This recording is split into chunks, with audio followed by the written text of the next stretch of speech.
so off my game. This will be another incomplete one when I eventually do put these together.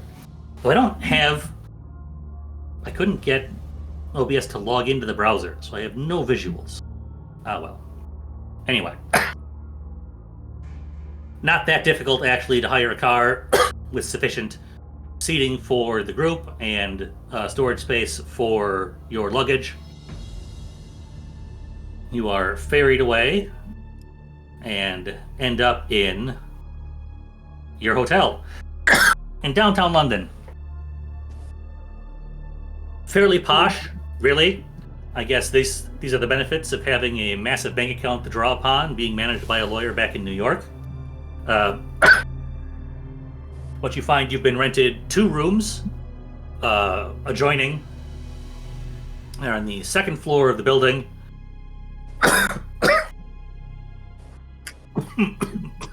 Which you can divvy up however you would like. So it's nicer than the Savoy in New York City, is what you're saying. Okay. Yeah. We're gonna do girls' room, dudes' room again? Sure. Think so. When we check in, Adele would ask if a Charles Zenzig has checked in here. The gentleman at the counter turns the register around, flips through some pages. Any idea when he might have checked in, miss? A date that would match up to when I got that message back in New York. Fair enough. You give him a range of days, trying to account for travel time across the Atlantic, figuring he couldn't be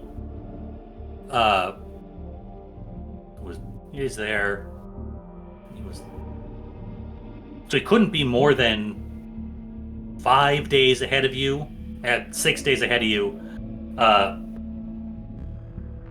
and not less than 3, that you spent 3 days with the Arpactic.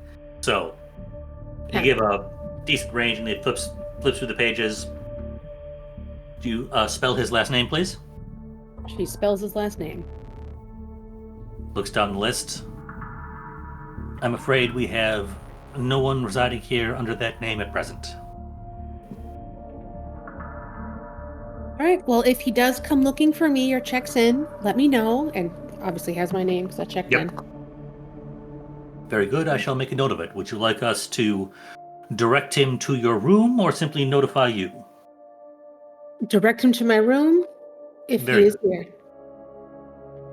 And sir, could you give us a list of maybe the top 5 hotels in the area, just in case we want to look around? I assure you, sir, you are at the finest hotel in the area. A second opinion is not necessary. Oh no, but he may have gone to a different hotel. I just want to see. I see. He's there. Yes, quite. He lists off 5 relatively nearby, similarly priced hotels, any of which may actually be nicer than this one for all you know. Yeah. Just in case we want to go on a little Sure. hunt.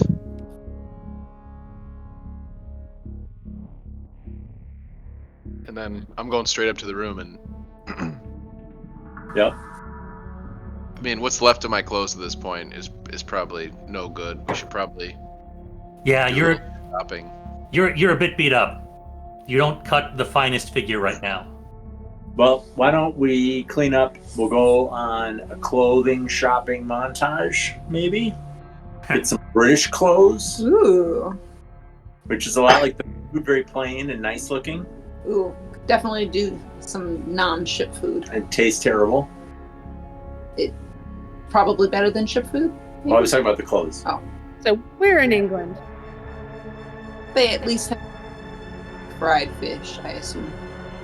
Yes, this would be. Let me get you some actual dates so you have an idea. They had curry houses everywhere, though. Probably. I don't know. Not gonna be fun. So this is before World War II, which Yeah. makes an enormous difference to British cuisine because that's when it started to suck. I don't know what British cuisine looked like before rationing and boiling everything became what you did with a stiff upper lip and whatnot. And Right. therefore you got British cuisine replaced by Indian, largely, and then a variety of other ethnicities. Getting close to French cuisine. At least rest. But totally not. Right. But more Fish and soft. chips is eternal. Meat yeah. pies, obviously, are going to be available. Beyond that, I'll be quite honest, I don't know what period cuisine for Britain would be. But it's not going to be all boiled meats, because that didn't happen until like 20 years from then. Roast beef, Yorkshire pudding, fish and chips, jellied eels, bangers and mash, tea sandwiches, pound cakes, potato onion soup, things like that. All right. A good banger is in fact banging. Black Definitely. pudding, nasty. Yeah, black pudding is the worst. Yeah. But quality, legit Irish bangers, that's a good breakfast sausage right there. Mm-hmm.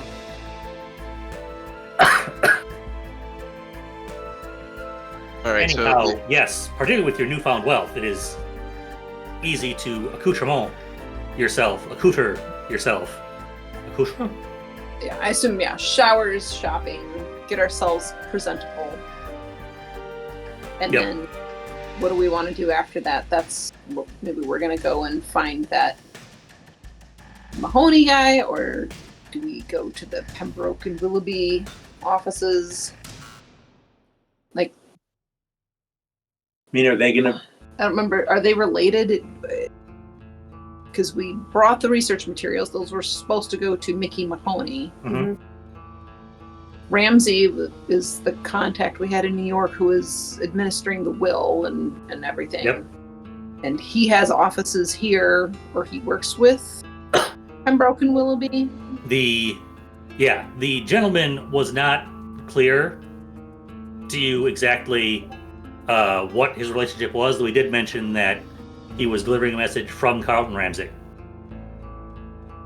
Okay. So it wouldn't be the worst assumption that they're a law office he has worked with in London, and therefore is contacting him work through again, but he did not make that clear while talking to you at all.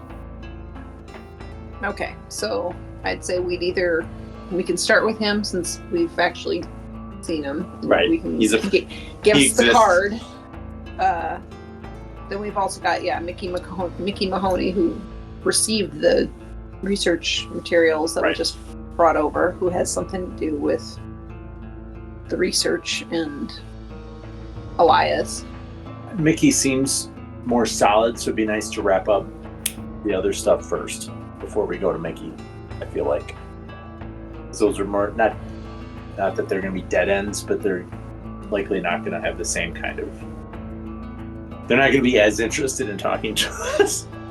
And then after that, we've also got some leads for if we want to look into the Carlisle expedition, but one of these guys might also be looking into that as well. If he's was working with Elias, then Right. yeah, very well maybe having go on the same track as us. also, how concerned are we for Adele's husband? Like, is she super concerned? Like, that's all to our mind, or is this like, he does this all the time? He's a big boy. He'll be fine. Good to me. Is that your dusty popcorn?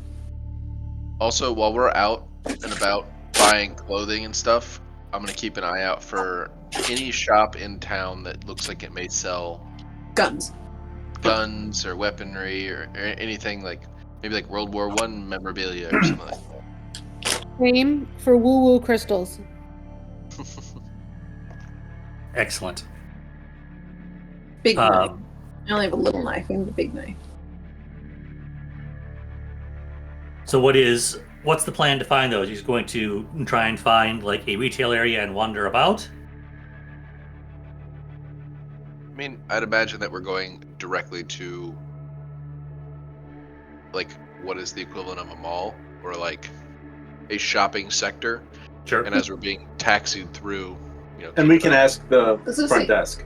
Well, where's the best place for weapons? Or we might wait until after we talk to the Pembroke and Willoughby people or Mickey. They might have a good lead on like, hey, I know a guy, he can get you set up. Right. When I travel, I want to connect with someone I know and someone who knows the city wherever I am, and then go from there. Right. The front desk could be good Us to ask wandering for. around a mall. Front desk would be good to ask for. I need a new suit. Yeah. I trust the front desk guy to be like, this is where you get a suit if you're a grown up. But if You we're gonna trust the front desk guy to agree with you? Yes, you do. Hyde Street. They have good suits there. But if we're going to start looking for useful things like weapons, I maybe wait till after we talk to someone we know here in town. For sure. Because then, hey, here's the black market. It's around the corner. Or, by the way, don't get one of these because you'll be murdered or whatever. Who knows? Or you'll go to jail for a long time if you get caught. Same thing. Yeah. All right. Yeah, so if you ask at the front desk after clothing, the concierge will politely and while attempting to give as little offense as possible ask what quality of clothing you are looking to invest in. What's your budget? I'm looking for casual clothing. But high quality. We're not going to a ball. We're not going to meet the Queen of England here, but we need good quality, good material, King. wool, nice cuts, respectable clothes. We've been on a long voyage and all of our American stuff is garbage. We know there's nice stuff. I would never say such a thing, ma'am, of course. But I certainly understand the desire to increase your wardrobe upon visiting the capital of the empire upon which the sun never sets. Well. If we met the Queen, she wouldn't, wait, it's a king. king. Sorry. George. King George. Technically. If we met the king, he wouldn't say, "Begone, peasants," give us a nice little, one of those after we bow and do the thing, right? Yeah. King. The king's way better than that. He's not going to do that. Why would the king ever be rude to anyone? Oh, do I gotta learn how to curtsy? I don't think we're gonna meet the king, but I don't know. I mean, I that's admit that doesn't seem, in my experience, a thing with which most people are routinely threatened in London. I believe you should be safe. all right. You know what For the happens? clothing, Kings, not safe around us. Haha. Kidding. yes, American humor. Yes, very amusing, quite. I can recommend, I should say, for the highest quality of clothing, irrespective of its formality, certainly the shops on High Street would be easily accessible and can meet your needs in short order. For more, shall we say, workaday options, you can find yourself on Paddington Row any number of respectable clothiers are there should you be interested in buying goods off the rack, as it were. We got that good salvage money. Let's go get some nice clothes. All right, send the boys to Paddington. We'll go to High Street. Yes. Okay. I hear there are pairs there. So I'm gonna need. I have to have something nice because when I find Charlie here, maybe we'll have a beautiful impromptu London wedding. I have to be ready for my totally alive fiance. Yeah. All right. So what kind of things are we looking for? DVD's looking for casual wear. All right. Denny wants to replace his suit. Adele wants to live out her best Miss Fisher fantasy. All right. I'm thinking Downton Abbey. But like that episode. The pants episode, the harem Remember pants? the pants episode? It was Yes, when they got pants. the harem pants. Right. I'm gonna see if I can find some of those pants, because only like the rich ladies got to have pants. That is quite the fashion statement. Uh-huh. Okay, I'm gonna get some fancy pants, as it were. All right. So, for Denny, Yes. to get a workable suit with all the appropriate trimmings, such as hat, shoes, tie, that will come to about 9 pounds, which is 1 pound short of what your spending limit is in pounds. It's about $5 to a pound currently. Dang. DVD is looking for more casual wear as shown in said picture.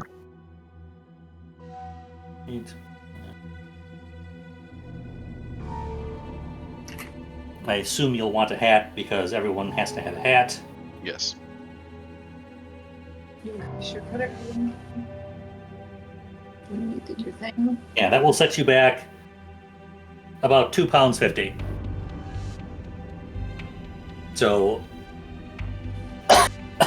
just over $10. Okay.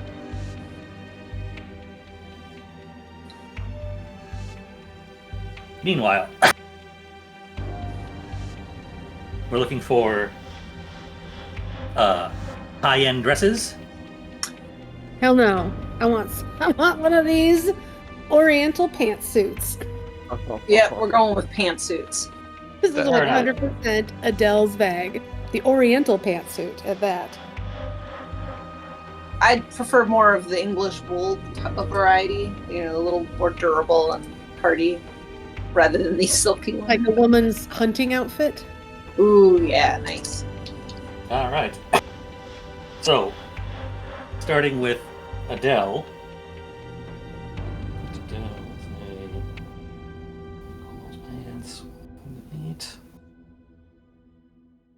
Including a satin turban style hat. Of course. If for no other reason than because I have a precise price on a satin turban style hat, and that seems Yeah. right this up seems Adele's like- alley. This seems like Lois's thing. Cute little linen blouse. Some little button front trousers. Oh, that sounds cute. Where are you finding these? Are you Googling? I'm really good at Googling historic clothing. Oh, that's awesome. This is my thing. Finally, I can Ooh, shine. Oh my god, this is so cute. The big This is too early for you, but look at this little plaid pant, John Kerr velvet jacket. with the I love pleat. it. Here's a dead rabbit, everybody. Mhm. So, how high end on High Street are you looking to go?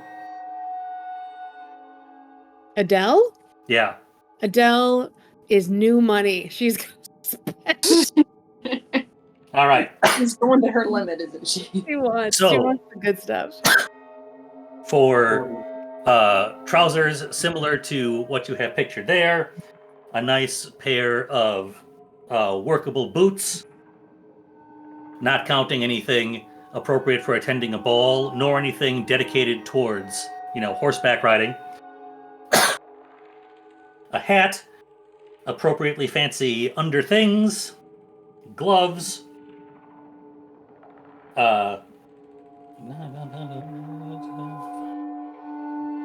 will come to about We'll round it off to an even 20 pounds.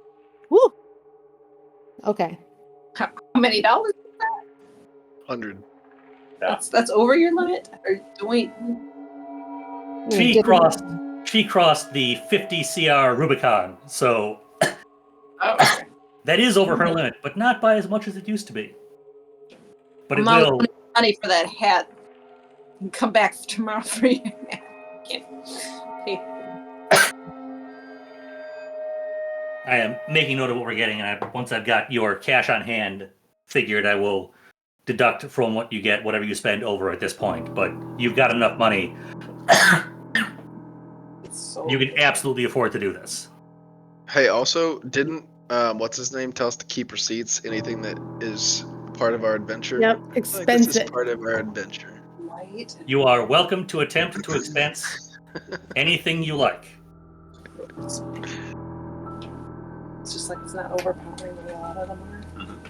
I just needed this satin pantsuit to fight the bad guys. If you can sell it well enough, there's a sense in which Ramsey considers the money yours, sort of. So you've got quite a bit of leeway, actually. He's invested in making sure it is in pursuit of the stated goals. My persona as a noted spiritualist helped quite a bit during a certain seance. And in order to be that persona, one has to have, as the kids would say, the riz. Not the drip? I thought it was the drip. I don't know. I don't know the difference. I think riz might be like overall swagger, and the drip are the actual clothing items. I don't know. I'm old, tired, and my knees hurt. So that's the best I got. I'm old, no cap. Wait, No what? cap. No cap. I'm tired. If I sleep too hard, I injure myself. So.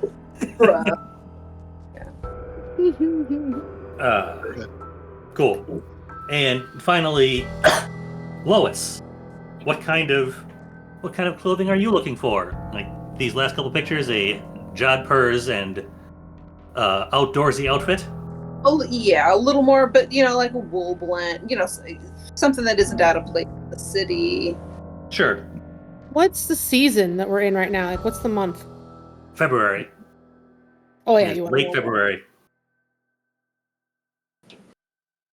Okay, so for well-made but not extravagant, not trying to make a statement clothing,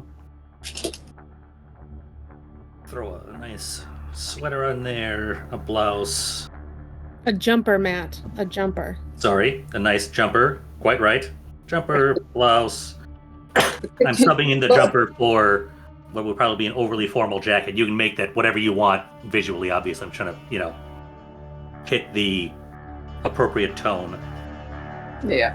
It's funny, the picture that I had from Lois, she's actually wearing a 1920s pantsuit. A little fancier than I was going for. But pretty cool still. Yeah, you can probably put together a reasonably good outfit if you aren't invested in also replacing or augmenting all your under things and whatnot, and just replacing the bits that are visible such that you fit in here better. Pretty much. Call that like an even 7 pound. All right. Which, I mean, it's high street and expensive, but it also is very well made clothes that are tailored to fit you perfectly. Yeah, this is the time when clothing items were an investment. Oh, no yeah. disposable fashion. I mean, the kind of lives you've been leading recently, I don't know how the clothing will hold up. But under normal circumstances... Ooh, I like these. Those little Nice. got. Oh, that's cute with the sweater. Yeah. I'm obsessed with everything they were wearing in Miss Fisher's Murder Mysteries, including that sweater she has that has the bow design knitted into it. Oh, it's so cute. Matt, I will be getting one of those full bodysuit bathing suits. Just The stripes. yeah.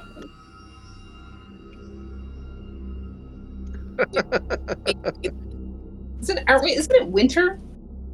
It's February. We do have like Australia and Africa on our map. Sure, some are there. You can get one of those suits for 70p. All right.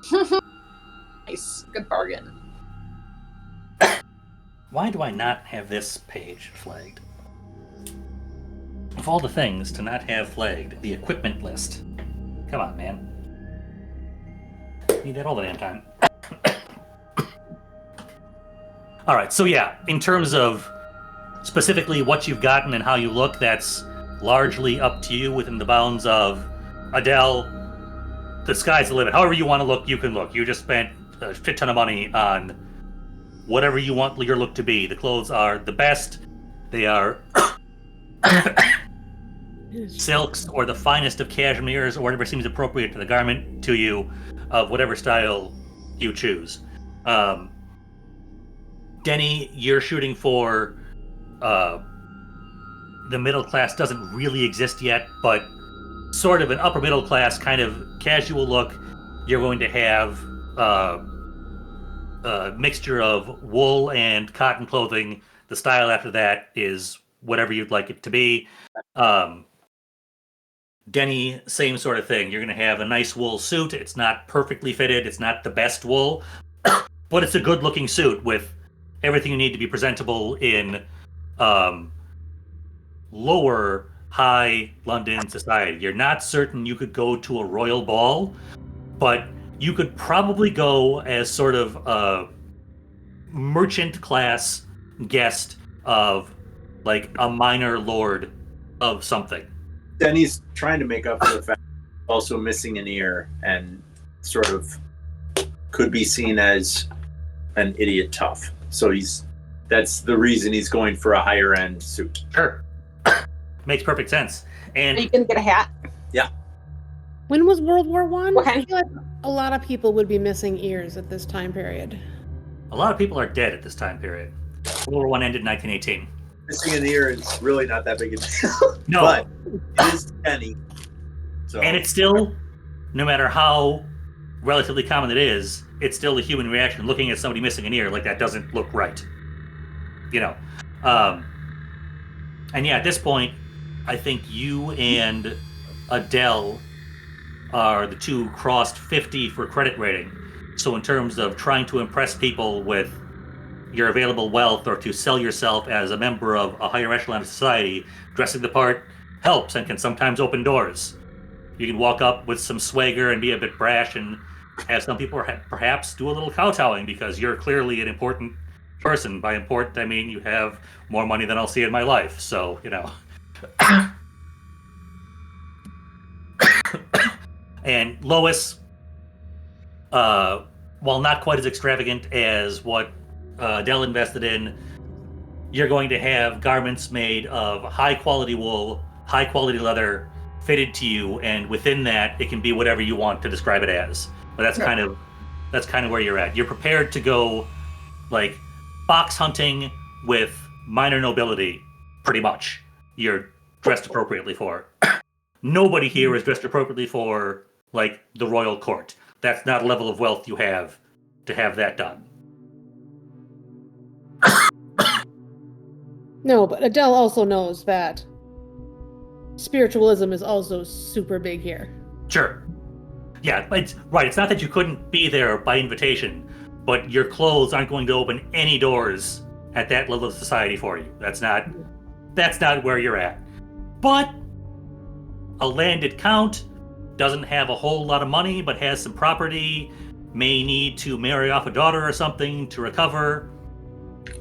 That's somebody you might be able to talk to and get something from just through your presentation. So, all that squared away, what's our next order of business? Willoughby and Pembroke and Willoughby. Yep.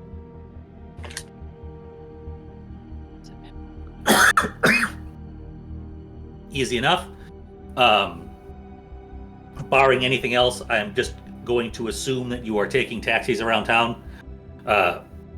You all have the available spending limit to be able to afford 2 taxi places, and it's going to be the most direct and quickest way. Though obviously not the only. Lois is going to sit in the front.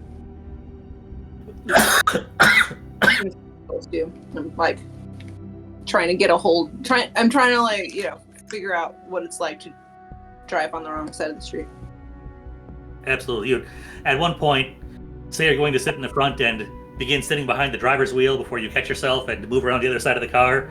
The driver looking at you with vaguely sideways. The cab lets you off outside a narrow building front in just a solid wall of buildings in downtown London. It's got a simple wooden door painted white, frosted glass that just reads Pembroke and Willoughby Solicitors on the bottom.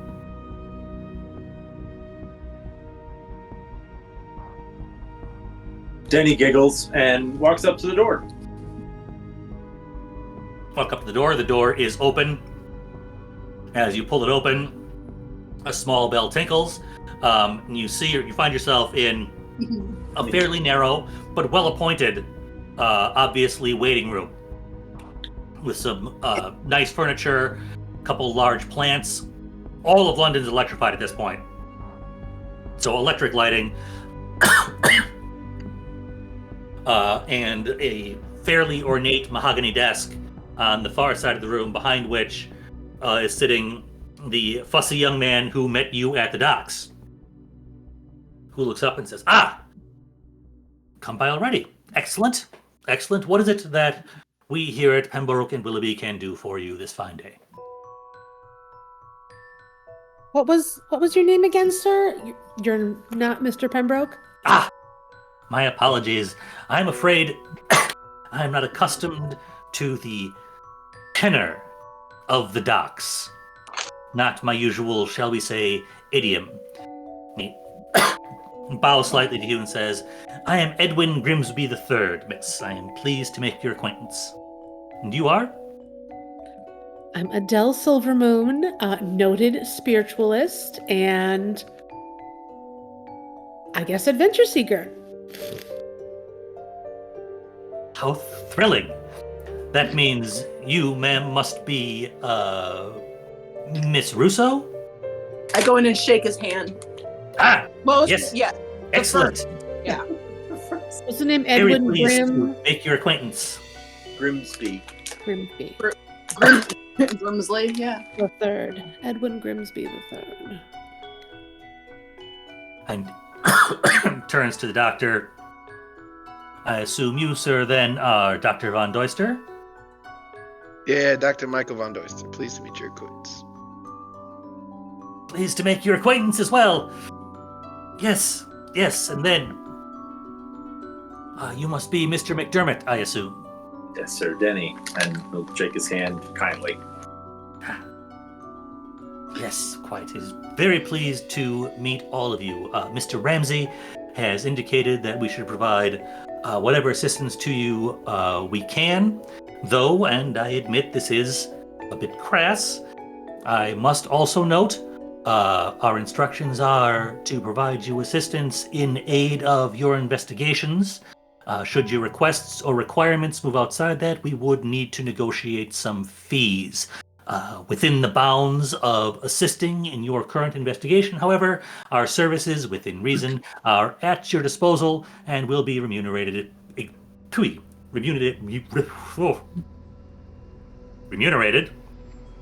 by Mr. Ramsey on your behalf. All that said, I should note, we obviously here are solicitors, not myself, of course. I merely assist around the office. So the services we can provide are mostly to do with the law and legal representation, should you in some way need it. General advice, of course, I can attempt to provide, though I won't pretend it is my specialty. Oh, we need to know about guns.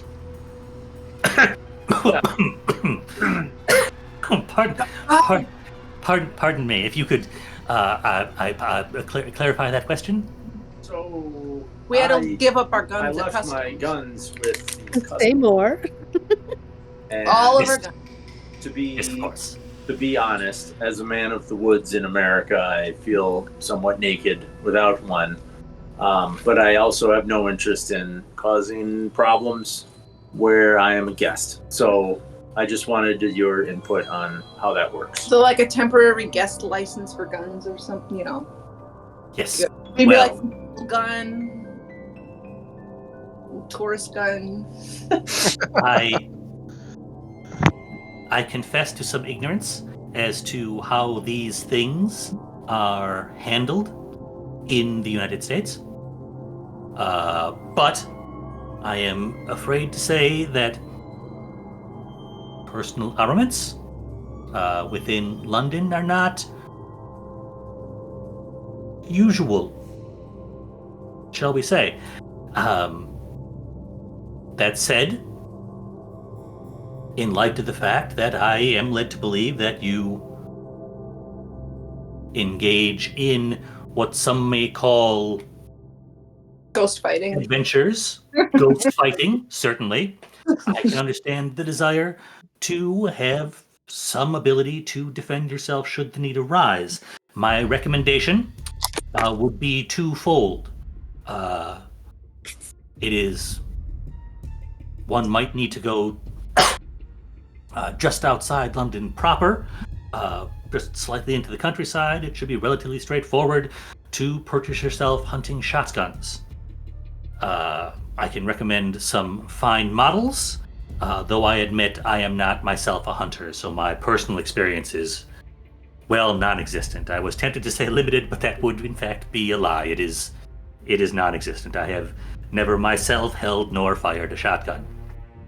However, that would be perfectly acceptable, though carrying them about downtown London, brandishing them, waving them around in cowboy fashion will certainly raise some eyebrows and some police, I should imagine.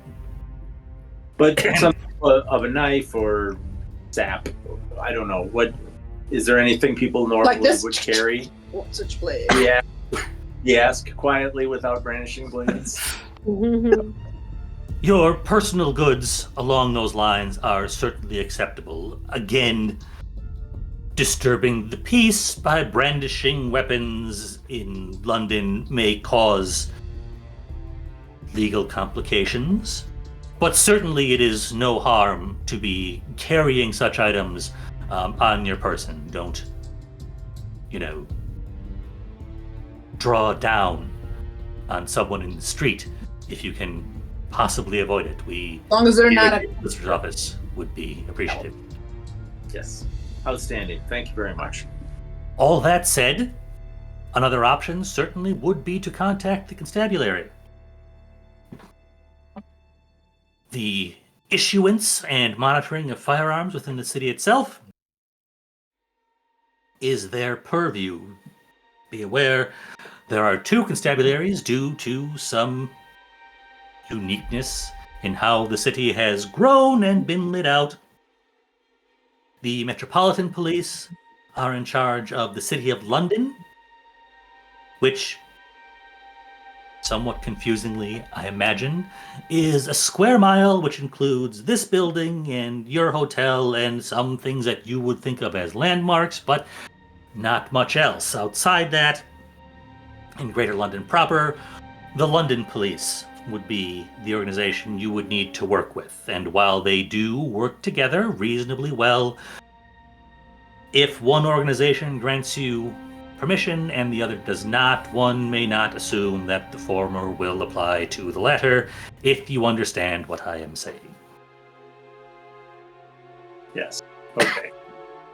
Well, With the That's- constabulary's approval, you may carry virtually anything.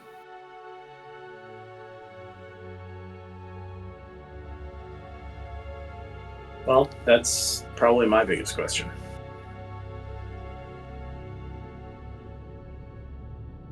Do we know where Mickey is? You've been given the address. Okay. All right, and then, yeah, I guess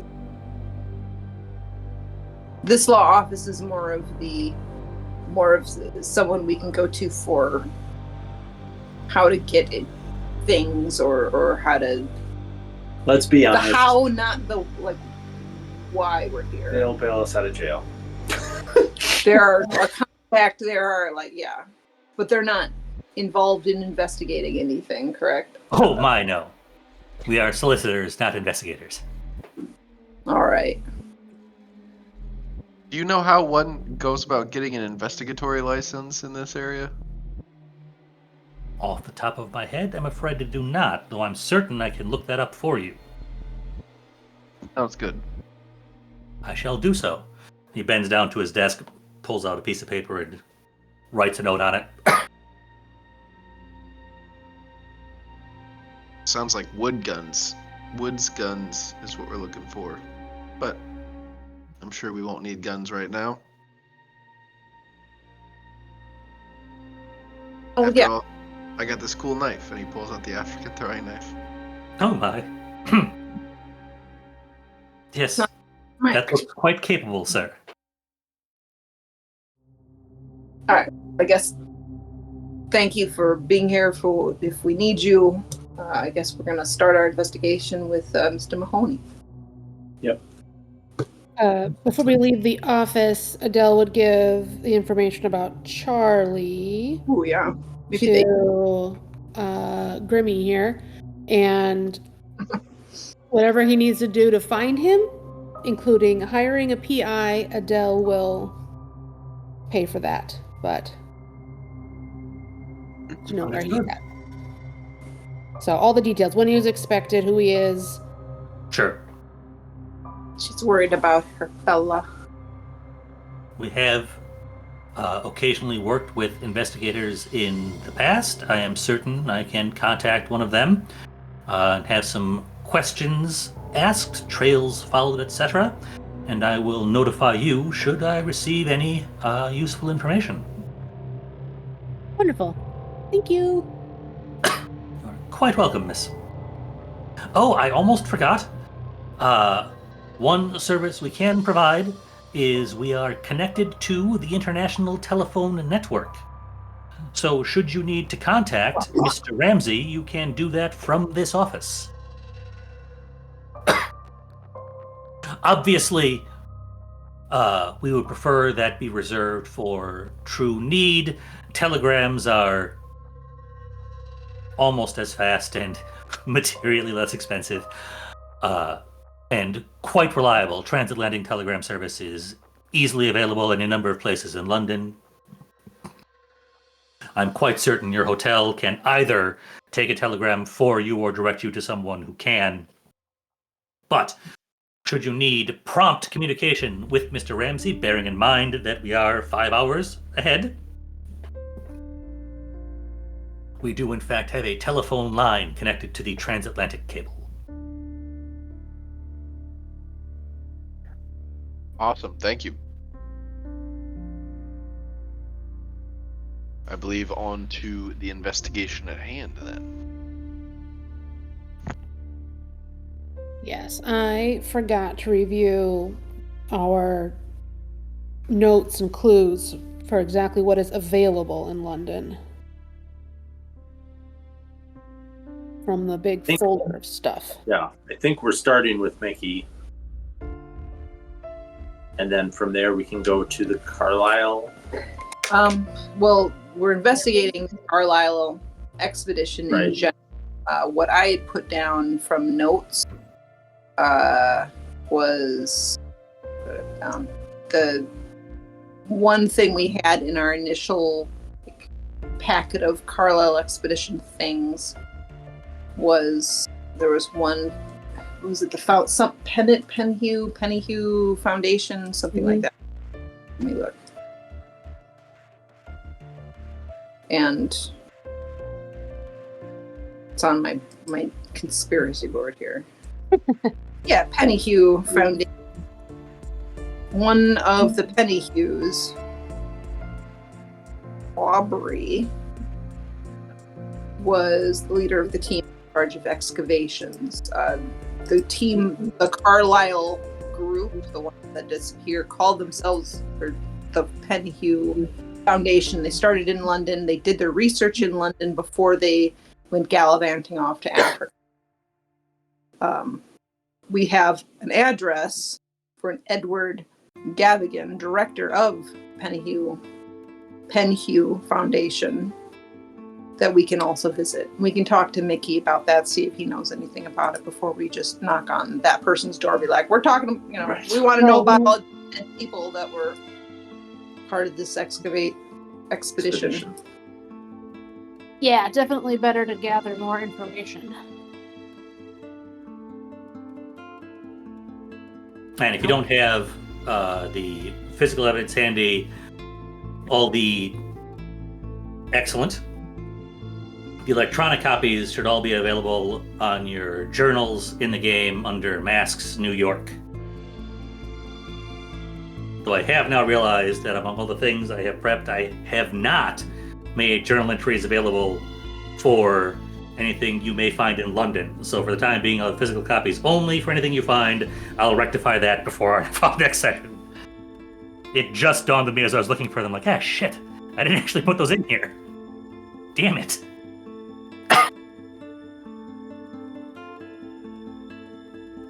On my board, in the upper right-hand corner, that's the London stuff for now. I'm starting to take things down, like at the end of the show, and you solve the murder, and you're starting to like pick things off. I'm like, oh, sorry, you died in the fire. Buy a map of New York, putting all that stuff away. It's a good chunk of England stuff, and then big chunks of like Africa stuff and Asia stuff. So we'll get there. What was this, Matt? Yeah, that's New York. That was a talk in New York, but the guy who gave the talk is from Australia. Oh. Yes. Yeah, University of Sydney. And Jackson Elias had some note about like, I gotta go to Australia for something. I left that on my board. He's like, unbelievable. Australia at this time. That time period. But I think guys actually was in Arkham. I don't think we ever actually did. We talk to that guy? No, we missed that show. I I think that was actually one of the nights we were camped out in front of the voodoo house or whatever. Yeah. Yeah, I don't think we ever talked to that professor. I have to go and check, but we might have to, that was one of the reasons, like, we might have to go to Australia. Talk to that guy. Who was the professor that... We did talk to some guy in Massachusetts. Some lady got murdered in the basement. Yeah. We had the chase outside through the window. That was forever ago. That was a long time ago. That wasn't this flyer, though. That was different. Wasn't it? Yeah, I think that guy was at... Let me check my... Wasn't it the last adventure that ended up in South America? Yeah, I think that was a different part of this. Mm-hmm. Sorry. That was... Time traveling. That was long, long time ago. Yeah, Jackson was alive. Yeah. Yeah, he was there. Yeah.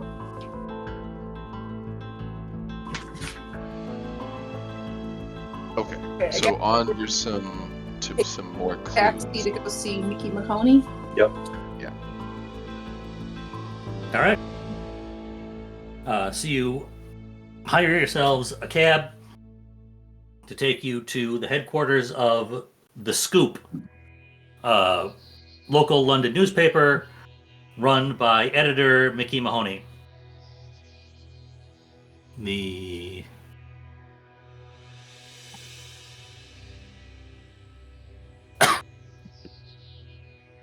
It's an unprepossessing front, somewhat shabby on Fleet Street.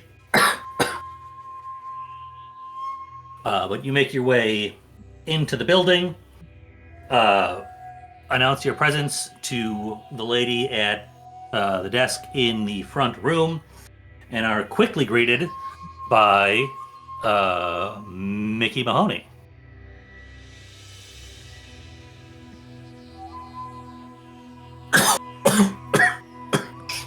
fucker. Seems trustworthy. Handsome lad.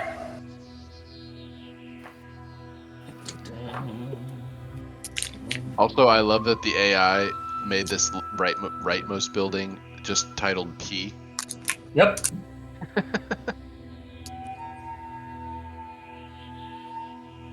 Down to the two coasts.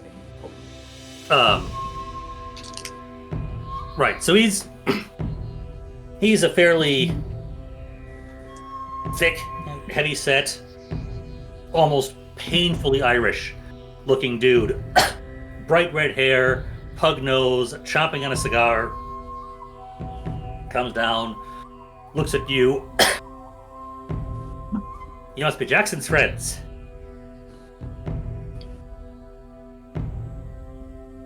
Yes, sir. Yes. Excellent. Are you? Mickey Mahoney, at your service. Were you We've Jackson? received your crates of Jackson's goods. We'll be adding them to the archive here for some of our investigations, but I assure you, you have access to them at any time should you want to research amongst Elias's work. A little bit. But I'm getting ahead of myself. Why don't you accompany me up to my office, if you would? So it doesn't wait for an answer, turns around, stumps back, past the desk, up some stairs, into a kind of small, cramped office that is made to feel a little bit bigger by the fact that the doorway doesn't have a door in it, it's just an open arch. There's what was clearly a window out to the rest of the floor. We see some other people working at desks, but if at one point it was glazed, the glass has been removed. So now that also is just a large opening out into the rest of the room. When he plumps himself down behind his desk, takes a big pull on a cigar, blows the smoke up towards the ceiling where it sort of joins a pre-existing haze of cigar smoke just sort of sitting there. You can see the marks on the wall for as low as the cigar smoke normally gets. It's a little bit yellowed down, maybe 8-12 inches down from the ceiling. Gestures towards some what were probably once nice, relatively comfortable chairs. Possibly still comfortable, not so much still nice. Have yourselves a seat and we can talk. Doctor, I'll take a seat immediately. Yeah, sit. So, then you'll stand. How many seats are there? At least 4. Oh, okay. Yeah, we'll Double. sit. You're a bit crammed in at awkward angles, but there's seating for everyone. There are at least 2 more chairs in here. You can fit more people. It feels like he occasionally has meetings in this room that probably don't actually fit here, but he's not going somewhere else, so I don't know, sit down.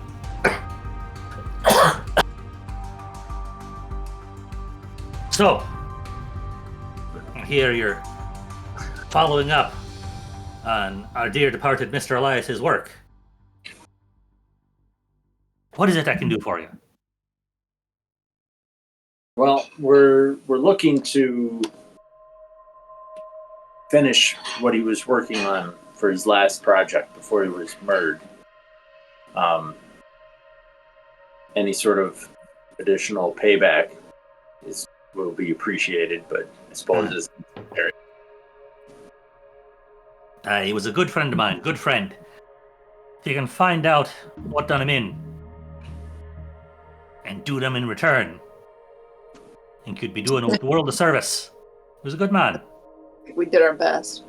Yeah, we did quite a bit, but it's best to see this thing through. And Let's just say there were minor actors, and we took care of that. But there's a bigger something at play, and we want to get to the bottom of it. right. But you got the ones who actually did the deed. I think so. There were a lot, so hopefully We messed up everything in New York. It's yeah. we're not headed back to New York anytime soon. The doctor's eyes glaze over. Yeah, I got a couple of them bastards. Yeah. Good for you, son. Good for you. It warms my heart to hear. He was a good friend and a good man. The violence warms me Irish heart. Exactly. That's what's coming to him. Oh, yeah. Well, yes, enough of this maudlin reminiscing. Ain't enough beer in the room for this. How can I help you? What are we trying to do? Who are we trying to find? I think the last thing he was researching was this Carlisle expedition. Yes. His recent researches. Yes. They went from here. We know that they were here for a while as the Penhew Foundation, or through the Penhew Foundation, doing research on something going on in Africa, something to do with cults. And they all disappeared, but maybe they didn't all disappear. Maybe somebody survived. Maybe the accounts of their death was correct. Mm-hmm. The natives there have different accounts, but they hung a bunch of them or killed them.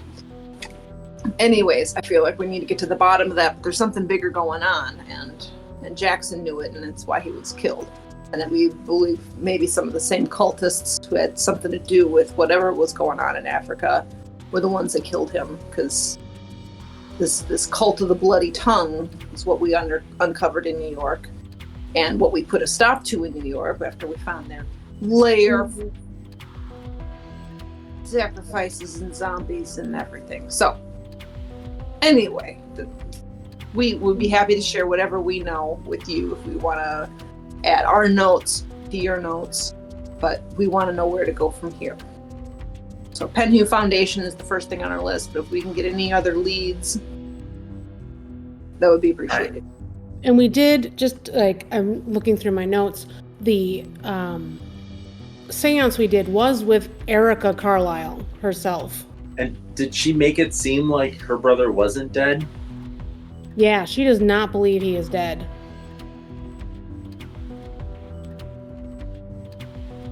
Yeah, something fishy's going on there.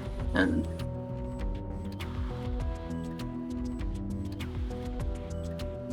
That's what Jackson had to say, too. Something strange with that expedition. Something not covered in the papers. Which is something, as you can imagine, I take a wee bit of offense at. So let's see.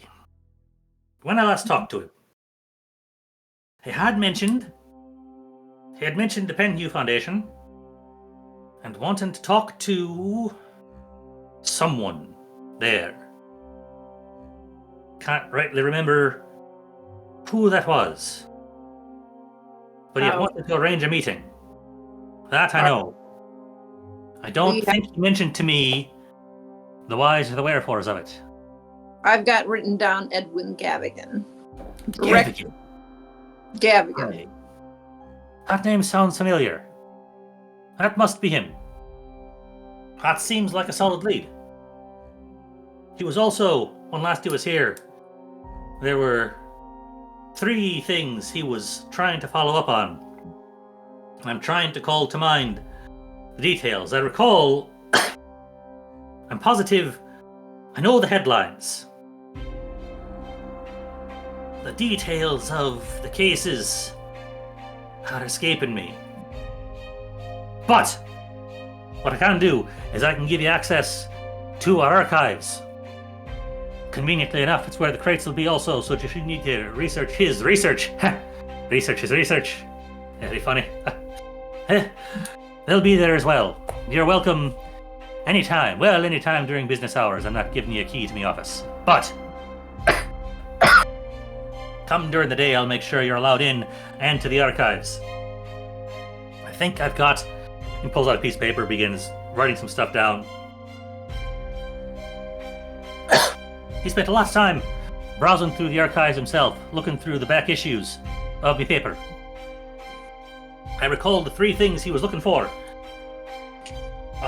Headlines were "Shocking Canvases Craze." Oops. Shocking Canvases Craze? Yes, it's one of the headlines. Second one he was interested in Police baffled by monstrous murders.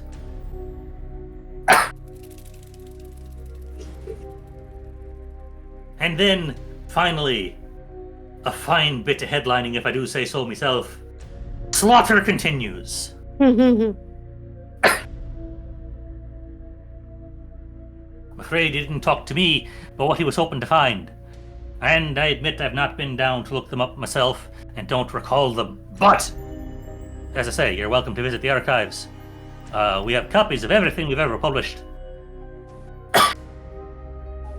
So if these exist with those headlines, they're sure to be there.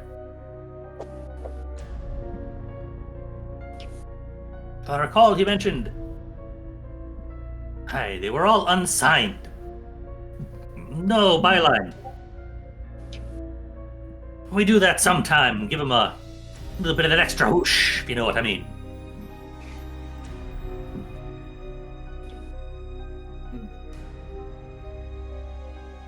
Well, that sounds fantastic. We do appreciate the help. Some good leads. Yeah. Good. Hey, I'm glad to hear. Could we take a look at those now? Are they back there? Absolutely. You can help yourself. All right, time to do some library. Hope you find what you're looking for. When last he was here, he was looking a wee bit anxious, looking a bit fearful. Didn't tell me what the problem was, but seemed to feel that he was in some kind of danger here. Yeah, and he fled to New York, and that's where the danger was. 'Tis a shame. He was a good man and a good friend.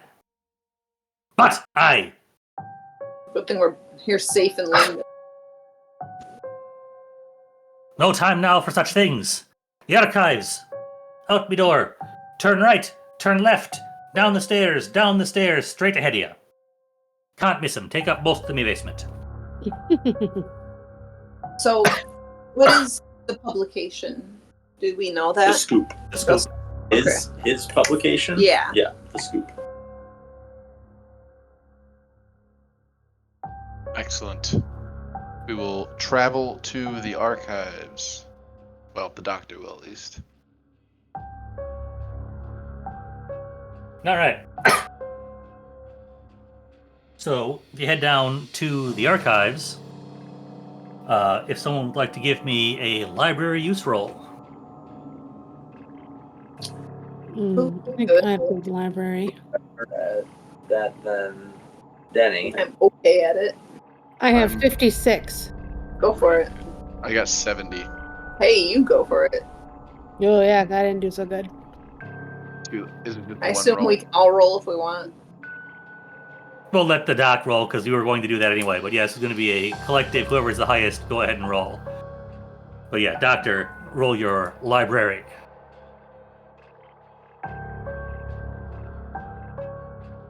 I will use 2 luck. All right. It takes you about an hour, but you do track down the 3 headlines that he referenced. You can go into your envelopes and find 0881, 1321, and 0639. I'll put those in the chat in Foundry. Thanks. I gotta grab. 0639. Yep. Grab my envelope. Sure. I've listed the three identifiers in Foundry, so you don't have to try and remember digits I've rattled off. And again, unfortunately, I don't actually have them in Foundry yet, so you'd have to look at the physical copies if you want to see them, because, yeah. Missed that. You put them in Foundry? Oh, okay. I didn't. I will make up for that shortcoming before next we play, but right now I got nothing for you. It's paper or nothing. It's the way I like to live.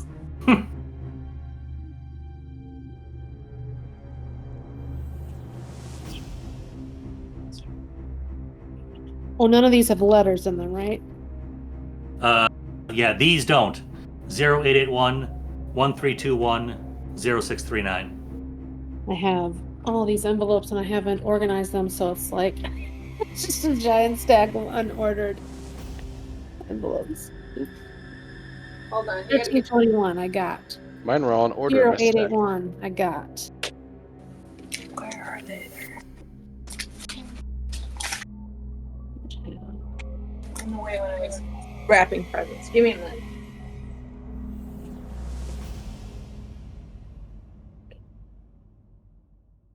My wife lost them while she was wrapping. So Lost what? I'll find them. she's been doing a lot of wrapping recently. Presents or like Very, very hip. she has that drip. The drip drop. We got that Riz. The Riz.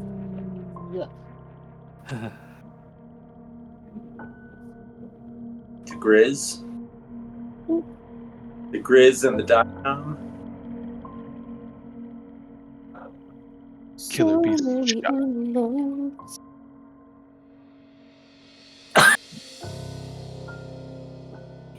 Damn it. I might be just missing one. Would be most unfortunate. I Are you have missing 0639? everything in front of me, and I'm not seeing 0639. Cool. Let me I'm double check that I also gave you the unable right to number. Yeah. There's one similar. Oh, ahead. nope. I gave you the wrong number. It's 0E39. Okay. Sorry. That's okay. My handwriting has let me down. It's 0E39. 0E39.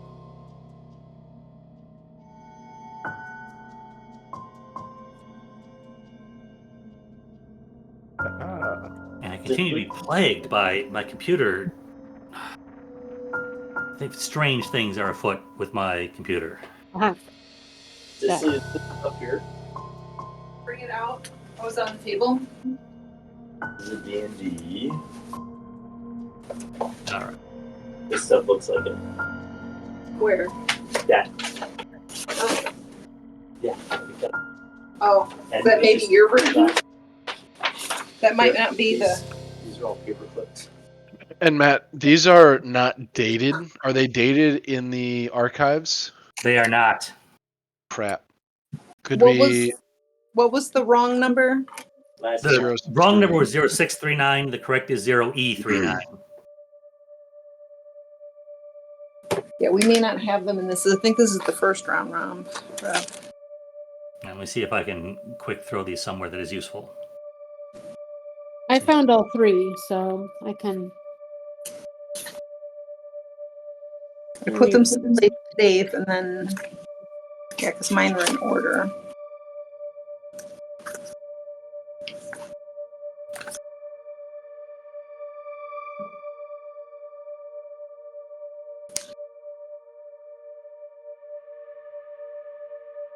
I thought you said it was 0E39. Yes, it is 0E39. I stated it incorrectly before.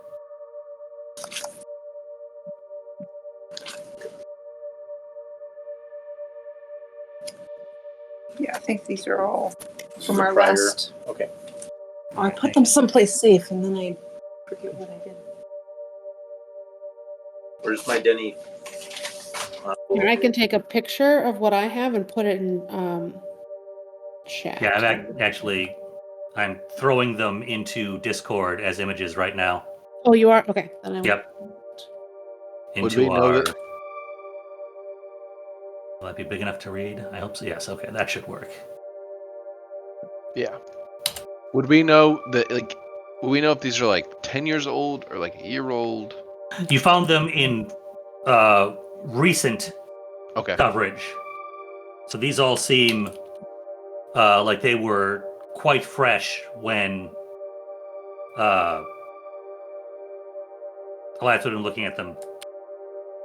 They still qualify as news. Okay.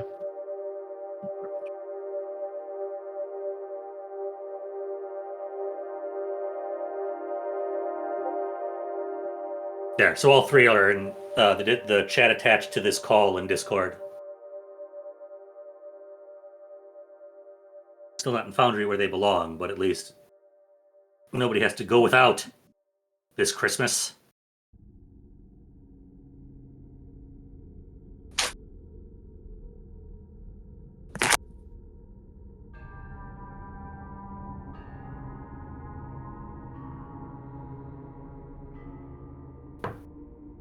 Mr. Shipley sounds awesome. I'm wondering if Mr. Shipley perhaps saw what you saw.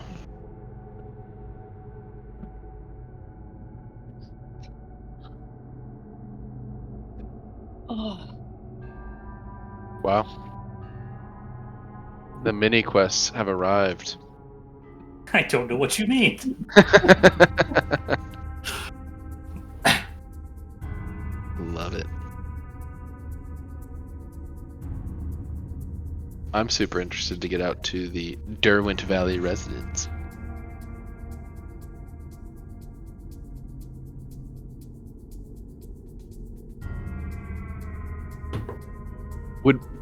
Were we informed that he was looking into other things in this, or were these the three things that he was looking into in this archive?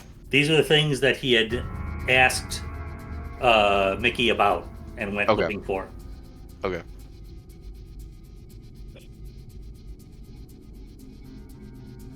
And have we done... I know on the ship we did a bit of digging, but have we done a full excavation of the items brought? No.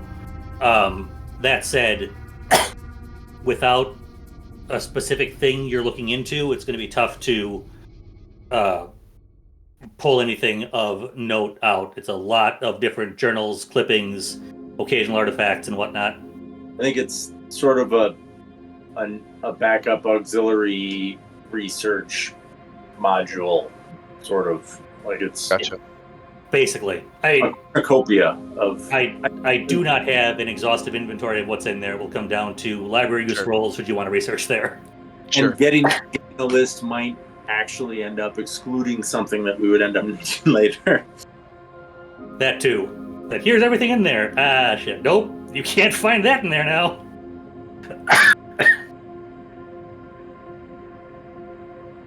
But Adele seems to have an eye for the occult. I'm wondering if there's some artifact in there that is truly occult and worth looking at some point in the future.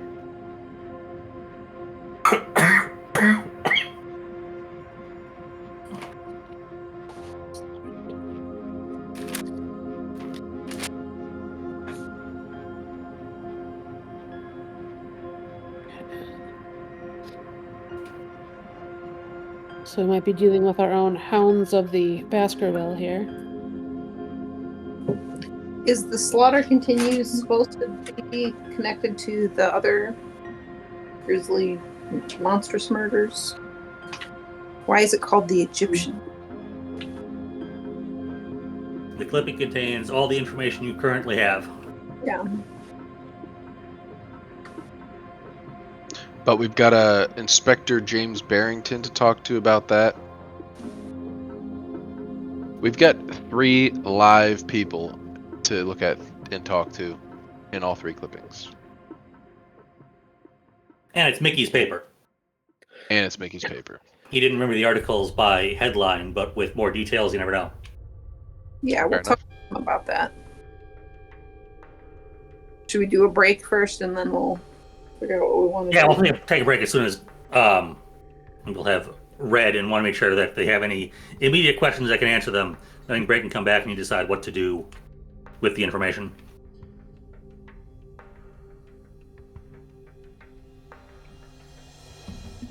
Sound good. Sounds like the scoop is telling us to be vigilantes. Denny's not very good at reading. It looks like the scoop likes tales of the surreal and weird. Adele would like to talk to him about a book. And Denny is extremely interested in Derwent Valley and giant beast. But the scoop has deemed the area high risk. Can't go there. I want to see some art. The National Enquirer has declared this place unsafe.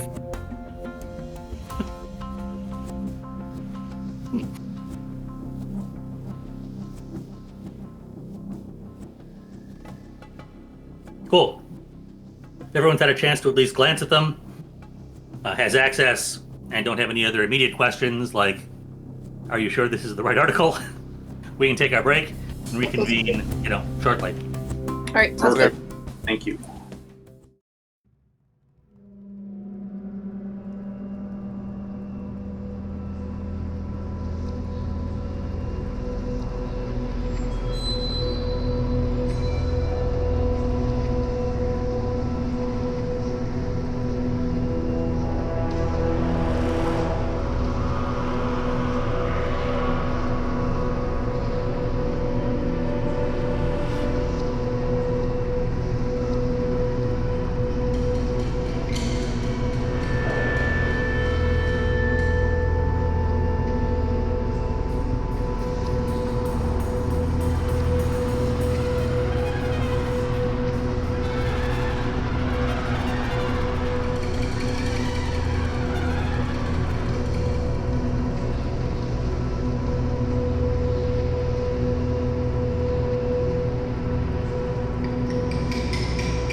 Got yourself a new sweater in Disney, huh? I did. One of those evenings got chillier than expected. And heading back to the resort from the park is, a bit of overhead, so we didn't. We just went to the store and bought some warmer clothes. There you go. Y'all had a good time down there? Yeah, it was cool. Did you have to wait in any absurd lines other than that Star Wars one that you didn't want to? Nope. Lightning lane all the way. Nice. Yeah. Like once you add it up, when you do it across 3 people, there's a little bit of sticker shock, like, I want to try paying just to not wait in line, but then you think about, yeah, but this is going to save me literally 3 hours of waiting in line today. So, you know what? Cool.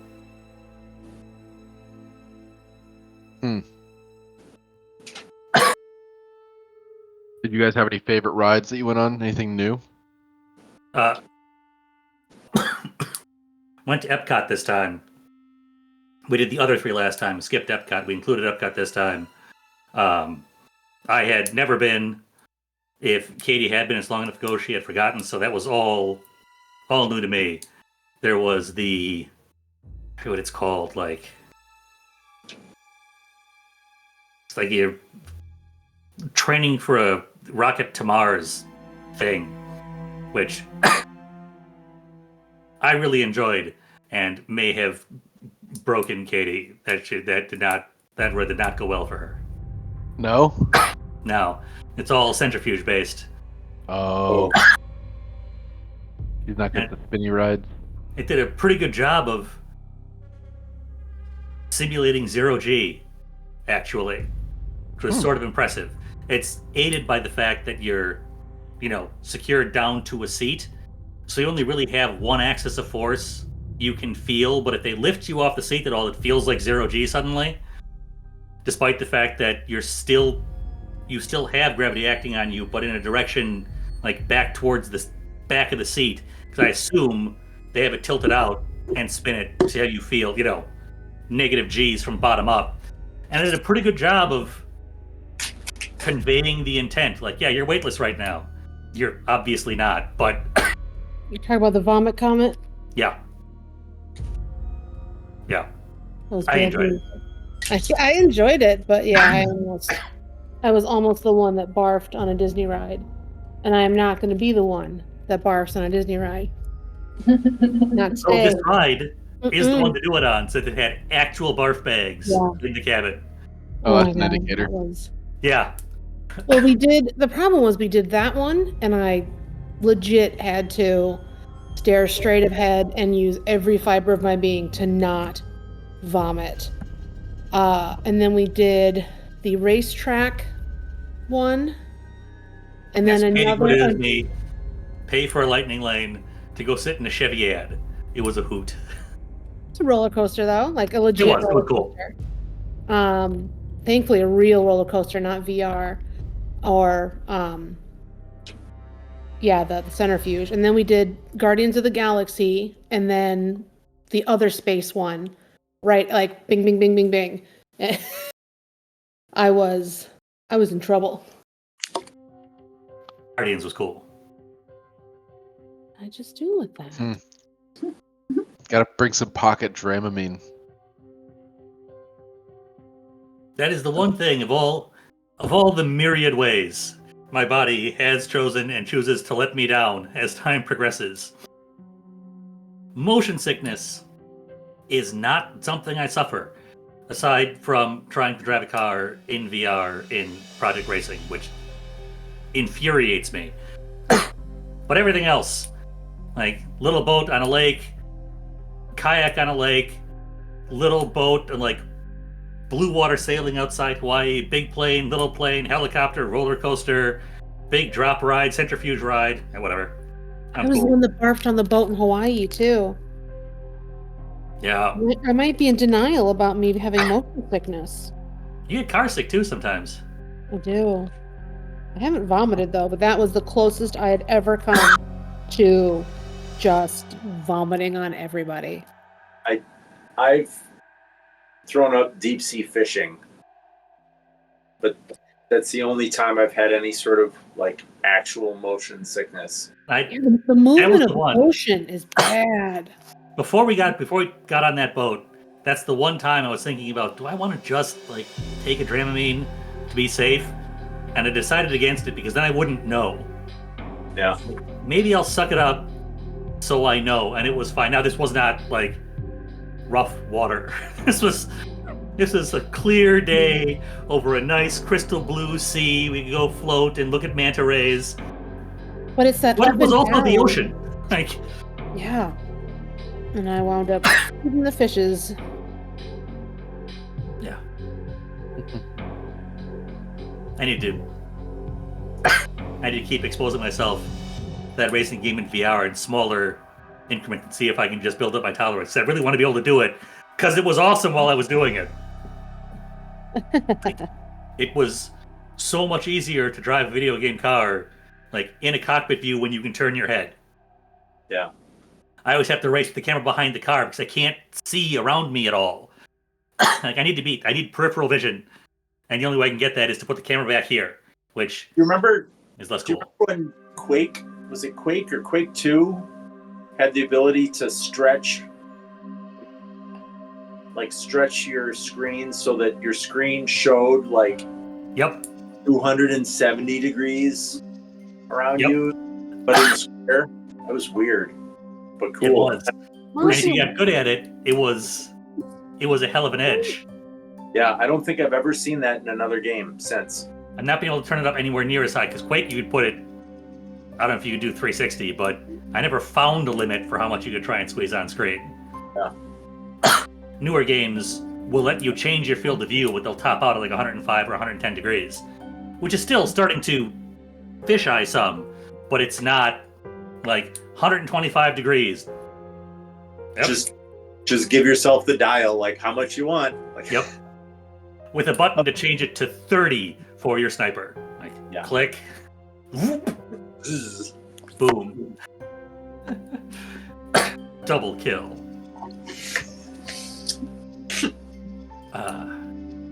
Yeah. It was back when they weren't afraid to make games that could be slow. Yep. Like, that's why Quake 3 Arena lost me. They had dialed up the speed so much. Like, this is now just Twitch. And I'm not good at it, which does not help me like it, obviously. Sure. But like, I like the slower pace. Like, you got to think what you're doing because you can't move real fast. So if you see him, it's probably too late because you can only move that way so fast, man. So have a plan and know where people are. Action Half-Life. It's really too bad that Counter-Strike is the one that took off. Yeah, Action was so much better. it really was. Ah, well. Is there a story in Quake, or is this just like a... In Quake 1 and 2, yes. Quake 3, no. Quake 3 was the first game I ever saw that was PvP only, and don't even talk to me about stories. Yep. Interesting. Quake 1 and 2 weren't really related in story, though. Yeah. Like, Quake 1 had a very, like... And I haven't played Quake 1 in a while, but I recall it having a very, like, Demons kind of feel. And Quake 2, like, you got on a spaceship and went there to fight them, and I think it was nominally supposed to be the same enemy, but it felt very different. Though, the enemy that replaced basically the sergeants from Doom, so the not quite the Mook, but the next most common one, would run around saying, "Blasphemer!" Which gave it a bit of a religious overtone, I suppose. That was the one that started with your dropship, like, Yep. stuck. Yeah. Yeah, it had an opening cutscene, which Yeah. was like, whoa. Which was then followed by Unreal, when that was just a game. Right? And that had the whole, you don't actually shoot anything for like the first level, which was brand new at the time, which was then rapidly followed by Half-Life with the whole train sequence to open. Like, I'm going to be on a train for 10 minutes? I'm sorry, are these credits? Like, exactly. Like, holy shit. Okay. All right. Back when games did new things every now and again. That's not fair at all. There was just so much low-hanging fruit that it was easy to do something new when it was memorable because you'd never seen it before. Games do lots of new things still. Probably with the same frequency. But now I'm old, so I get to complain about they don't make them like they used to. It doesn't count that you can be a cowboy that shoots a giant alligator with a cannon. Like, I don't care. Exactly. Ooh, as Meh. Whatever. Half-Life 1. Exactly. Yeah. Anyway. Speaking of dying horribly in video games, what are y'all's plans? We've got some leads, right? Just got to vote on which one we want to follow.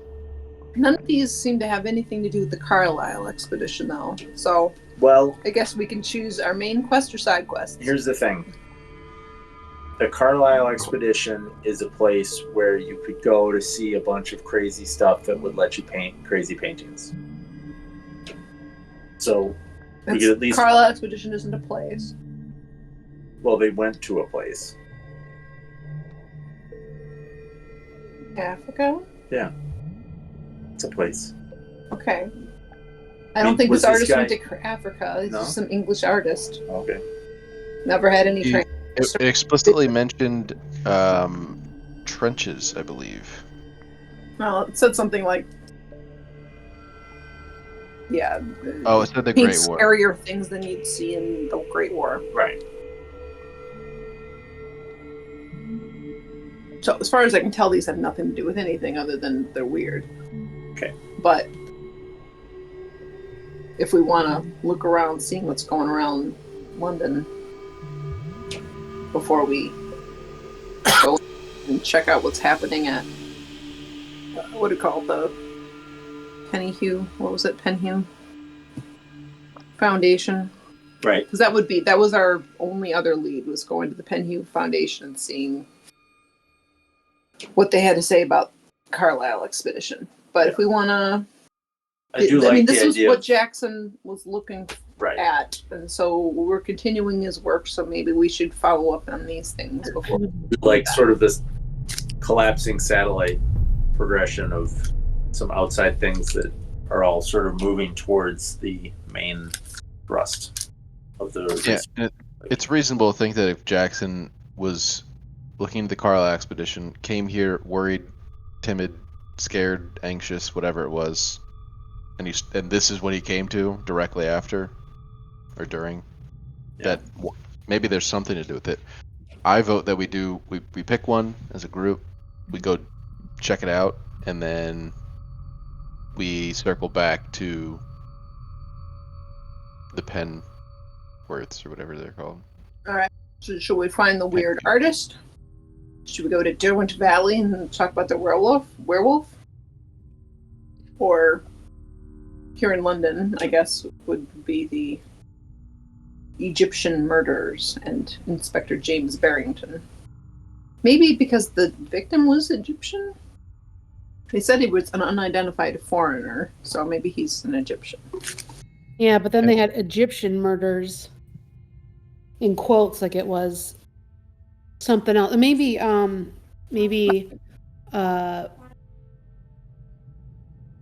guy we're talking to, Mickey, knows something about the Egyptian murders. We should talk to him about all three of these before we go anywhere, because Mickey seems like a guy who knows things. Let's do it. Sounds good. Let's He do that. certainly knows why they're after his Lucky Charms. Rocked it with the baseball cap. Very nice. So let's go talk to Mickey about these 3 things that I found in my envelopes. Nice. Gosh. So you head back up to Mickey's office.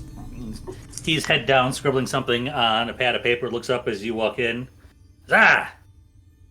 Looks like you found something. What have you got?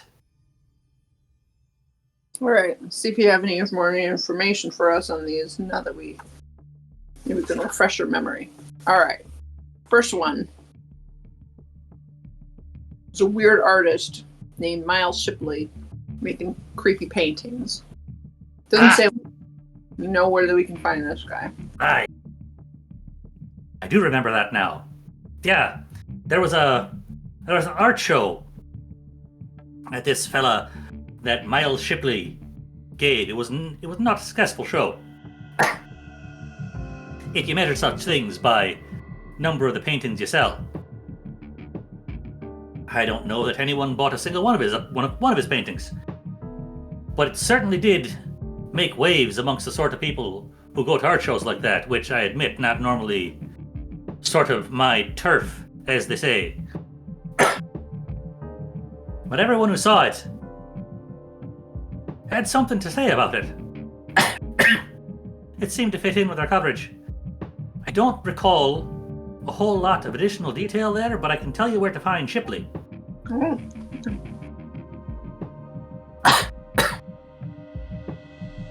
He digs through his desk drawer, pulls out just a massive overstuffed Rolodex, and you can kind of see in the drawer he's got that and like at least 2 more in that drawer, and there's another drawer under that in his desk, which maybe he has more. This appears to be a filing system of his. Pulls it out and threw it. Aye, Miles Shipley.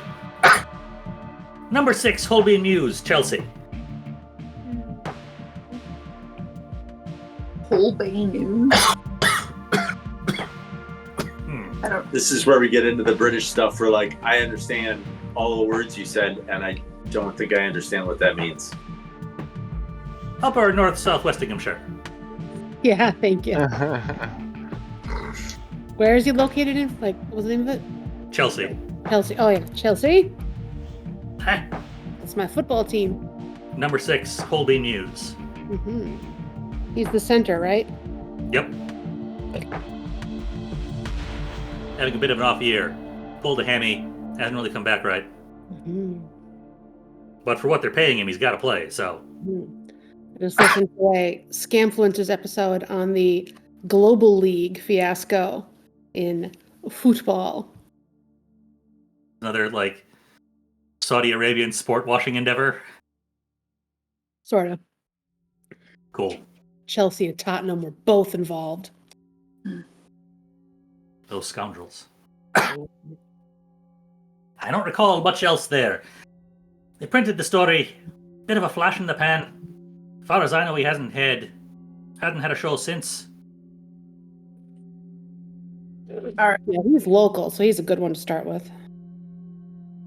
Also, as I'm organizing the notes around the Carlisle expedition, one of the people that went missing was an Egyptologist. So if this may have something to do with the Egypt murders, I don't know.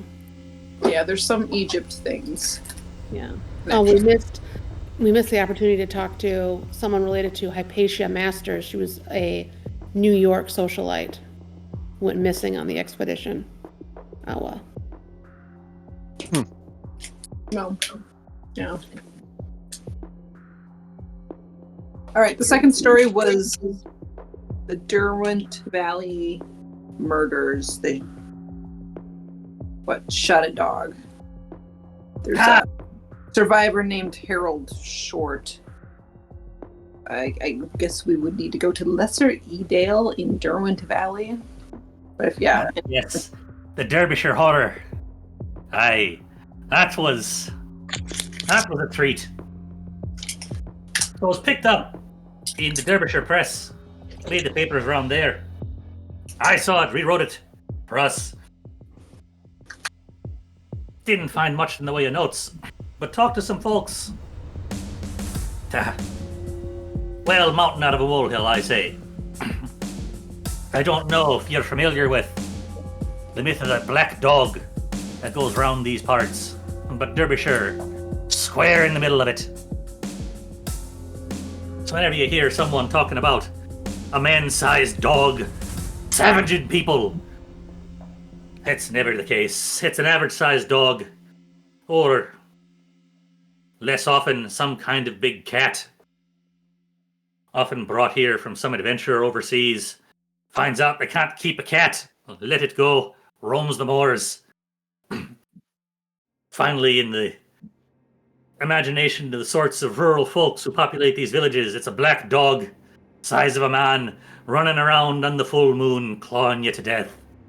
Makes for a great story, but aye, they're farmers.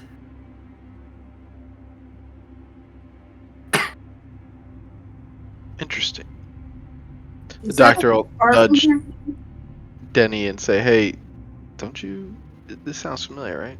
Yeah, Denny is keeping quiet on that one.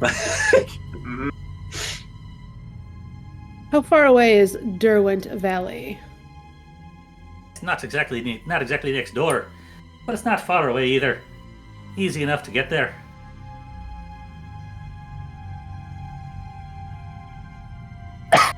Actually, have to look up how far that is. I can give you an actual answer. Give me a second.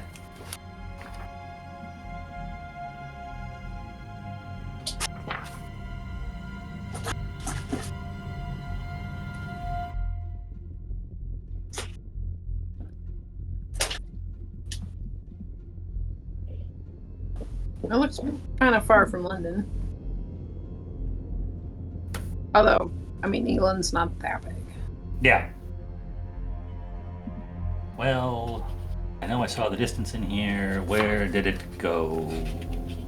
But like There we half a go. day, more than a day travel. It's a day's travel. Well, So we have Half to day stay travel. overnight.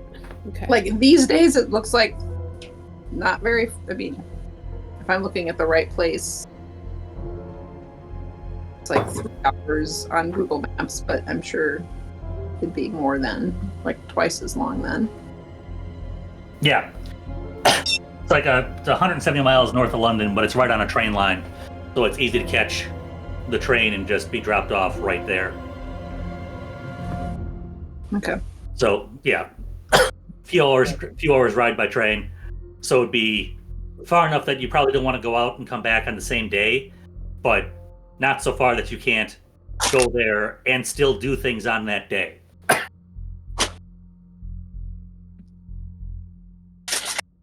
All right. All right. And the other local one was the Egyptian murders. Unidentified foreigner found floating in the river. Right. There's investigator James Barrington, who doesn't know why he was stabbed so much.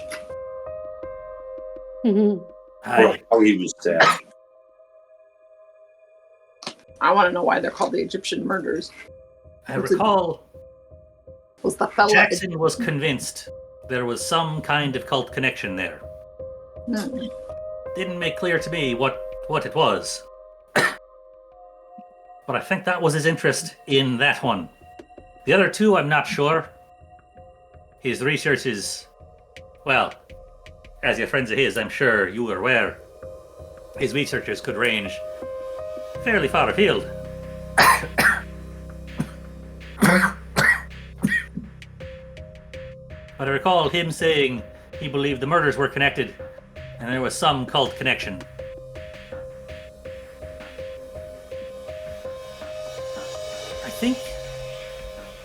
I know he made an appointment to.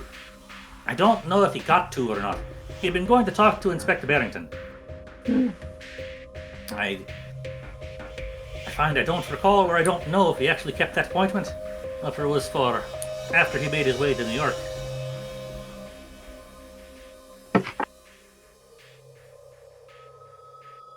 All right, we'll talk to the inspector and give us more information on those. We'll make that appointment fashionably late. All right. So I mean, I guess we could look at number 1 and 3 while we're in town before we leave town to go check out the werewolves. Man-sized dogs. Maybe get Out of settled curi- time zone and all that before out you of curiosity, have you written anything recently about black market weaponry being sold around? If we're gonna go fight werewolves, Well, now. Black market is such a loaded term. That's what I'm saying. I can't help you with any black market sales. But maybe What? some traditional weapon procurement. Aye. If it's a matter of you're looking for a way to protect yourself and you find yourself stymied by the hoops and tape and papers required of foreigners to carry weapons in merry old England, well, I'd be lying if I didn't say I relish seeing a little trouble stirred up in merry old England, if I'm honest. It is a win-win. I may know a few people who could be of help. What exactly are you looking for? Pistols. Yeah, I'm looking at Denny because he's got the. Yep. If we're going to be going to search for any sorts of beasts of that kind, I'd want some sort of sidearm. That can probably be arranged. It may take me a couple days. Well, we're doing some other things first, but if we're going to look at the beast, Out to the country. We'll be want in that London by for then. Yeah. a little while yet, but before we head out to the country, yeah. If you're interested in a long arm, easiest thing is to buy a shotgun. Relatively straightforward. Not so much in London itself, but go to the countryside. Easy enough to make the case you want to go hunting. Stick to that. Should be fine. Sidearms think it can arrange. If you're looking for the heavy artillery, that may take a bit more doing. Won't say it's impossible, but definitely more expensive. Definitely riskier. And if you were to be caught with it, well, you never met me, if you catch my drift. Yeah. Good to know. Good to know. Thank you. Sidearms, though. Worst that happens, gets confiscated. I can't imagine they'd even really deport you. Technically, it's not outside the bounds of possibility, but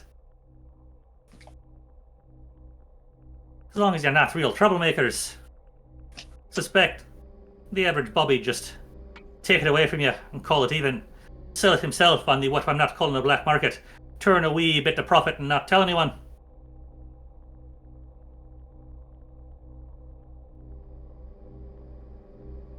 Excellent. Sounds So reasonable. yeah, I guess we got to decide whether we want to do the painting. Check out the painting guy. Sounds kind of creepy. Or go talk to the officer, inspector.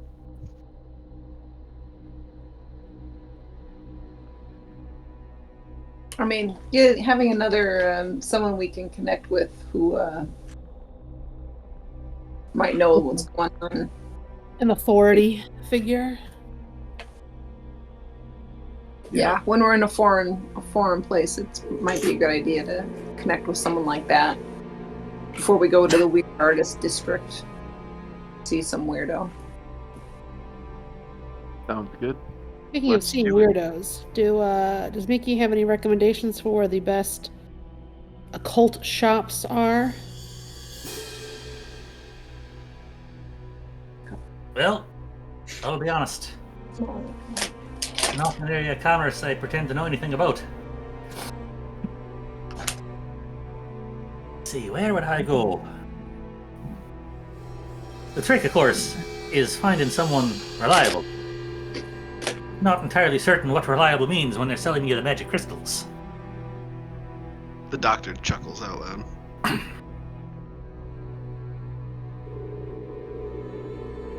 Well, I can put you in touch with Miss Jasmine Pink. She's more of a medium than a shopkeep, but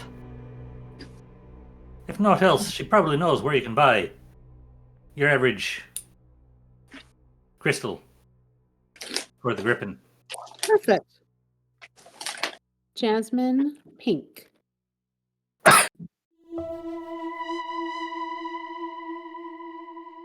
I have a question about if we're going to eventually head out of town. Would it be by train and then we just walk around wherever we go, or should we think about trying to rent a car of some sort?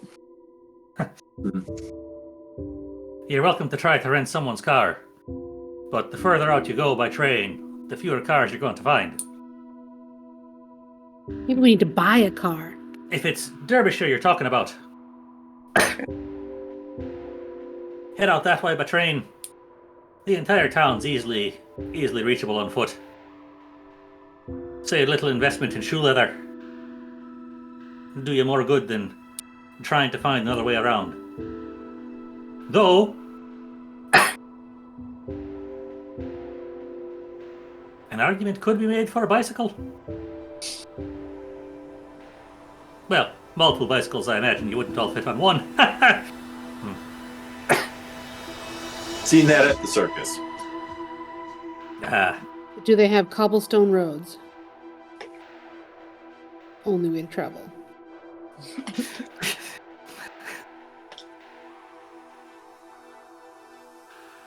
Or so a nun told me.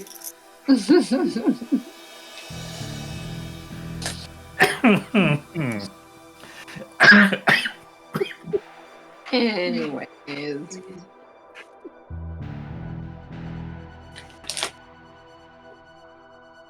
Okay. Fuck. So the inspector it is. Alright, yep.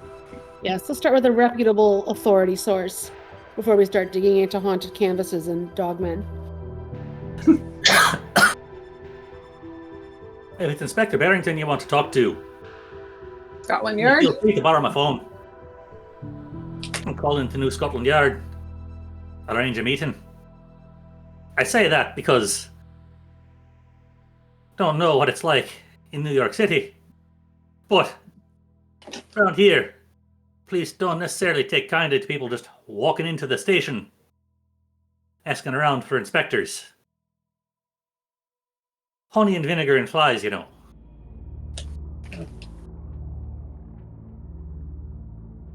Yeah, we've had some British food. He chuckles. Aye. Vinegar was for the chips. Just say you what they call bangers and mash. But it's not. The bangers they serve, it's strictly the sausages, isn't it? You want bangers, you need to go up to Ireland. Oh, send it to me, ma'am. Such bangers there are in there, yes.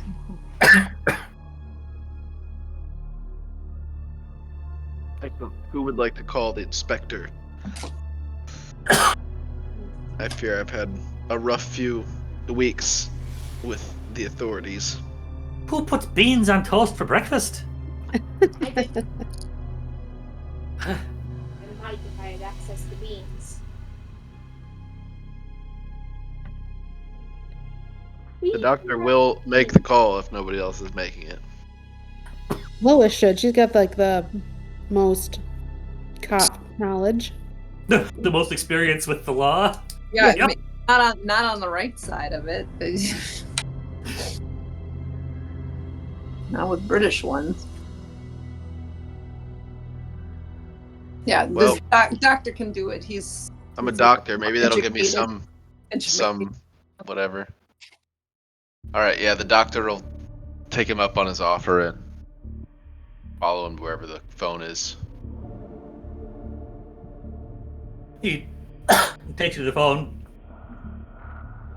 shows you how to dial New Scotland Yard, and you do so, and the phone rings, and you eventually hear someone answer, New Scotland Yard, how can we help you? Good morning. I'm looking to reach Inspector James Barrington. I'd like to set an appointment. Inspector Barrington, well enough. Can I tell him what it's about? The Egyptian murders. Yeah. Okay. Yep. So that's what I would say. We've got a standing. Egyptian murders. We've got a standing appointment under the name Jackson Elias. Oh, It's a nice. bit old, but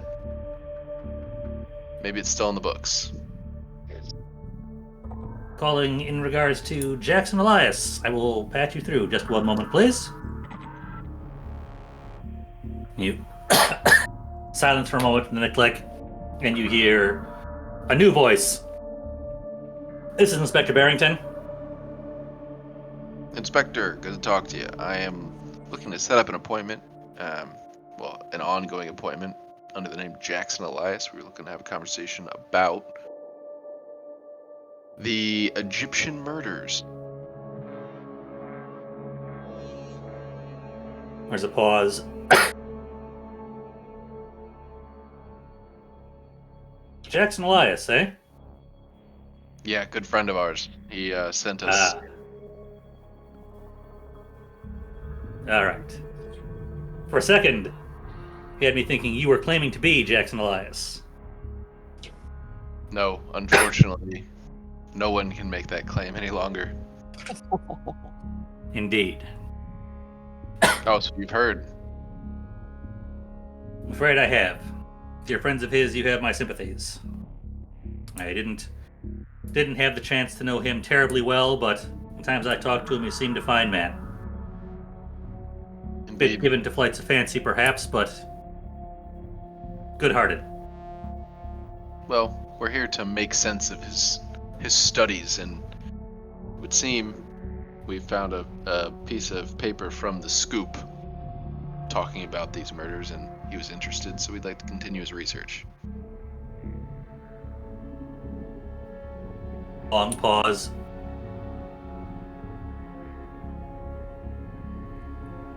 All right. I can find some time. Are you free in, say, 3 hours? Yes. Not knowing if we're free in 3 hours or not. Very good.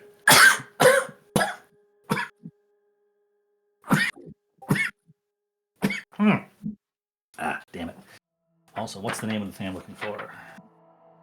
Hang on. I need to figure... Bugger. It's the name of the fair that's in town right now. The World's Fair? No, it's a... I can't remember it. Son of a bitch.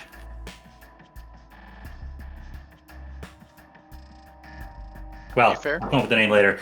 There's a... It's essentially like a World's Fair light, but it's largely pushing just the British Empire and British industrialism. Con. Yes. He directs you to an open-air cafe just outside the formal fairgrounds. Meet me there, say in, well, just under 3 hours. We'll call it 2 p.m. Be happy to have a conversation with you about Mr. Elias and the Egyptian murders. Excellent. Sounds good. We will see you there. Very good. Without a further word, you hear the click as he hangs up the phone. Okay. Shit, I didn't give him my name. He knows.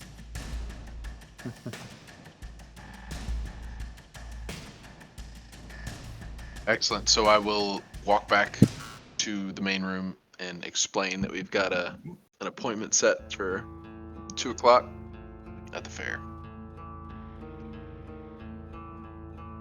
Also, he knows about Elias. I assume that's not crazy because he died, a week and a half ago? 2 weeks ago?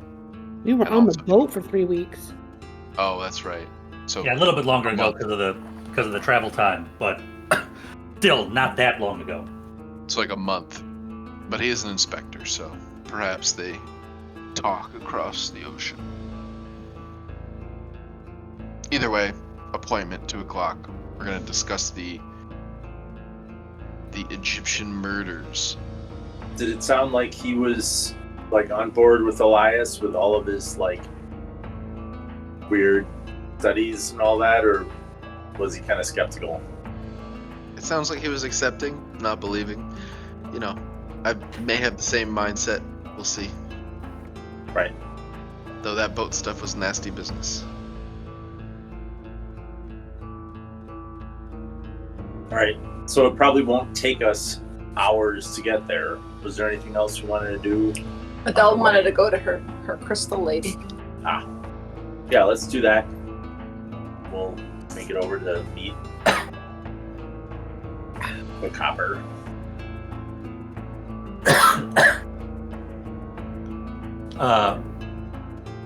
Yeah, so Mickey directs you to Miss Jasmine Pink, who actually has an establishment right here, right outside Chelsea.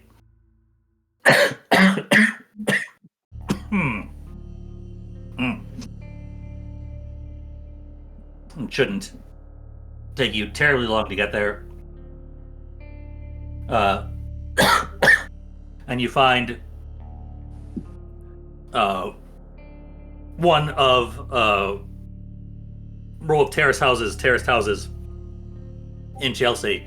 Except this one stands out a bit because you can sort of see through the windows the heavy scarlet velvet fringed curtains framing the windows. There are two, honest to God lanterns hanging off iron hooks either side of the front door. I found my people. And the door itself reads Miss Jasmine Pink, medium, seer, interlocutor for the spirits. Nice. All right. Knock on the door. Now remember, the last time we went into one of these places, it didn't end up so good. So let's, be cautious, perhaps. I don't know what you're talking about. Everything's great.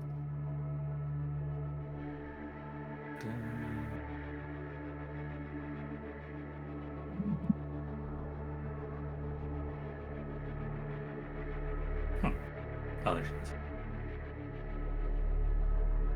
So a lady answers the door.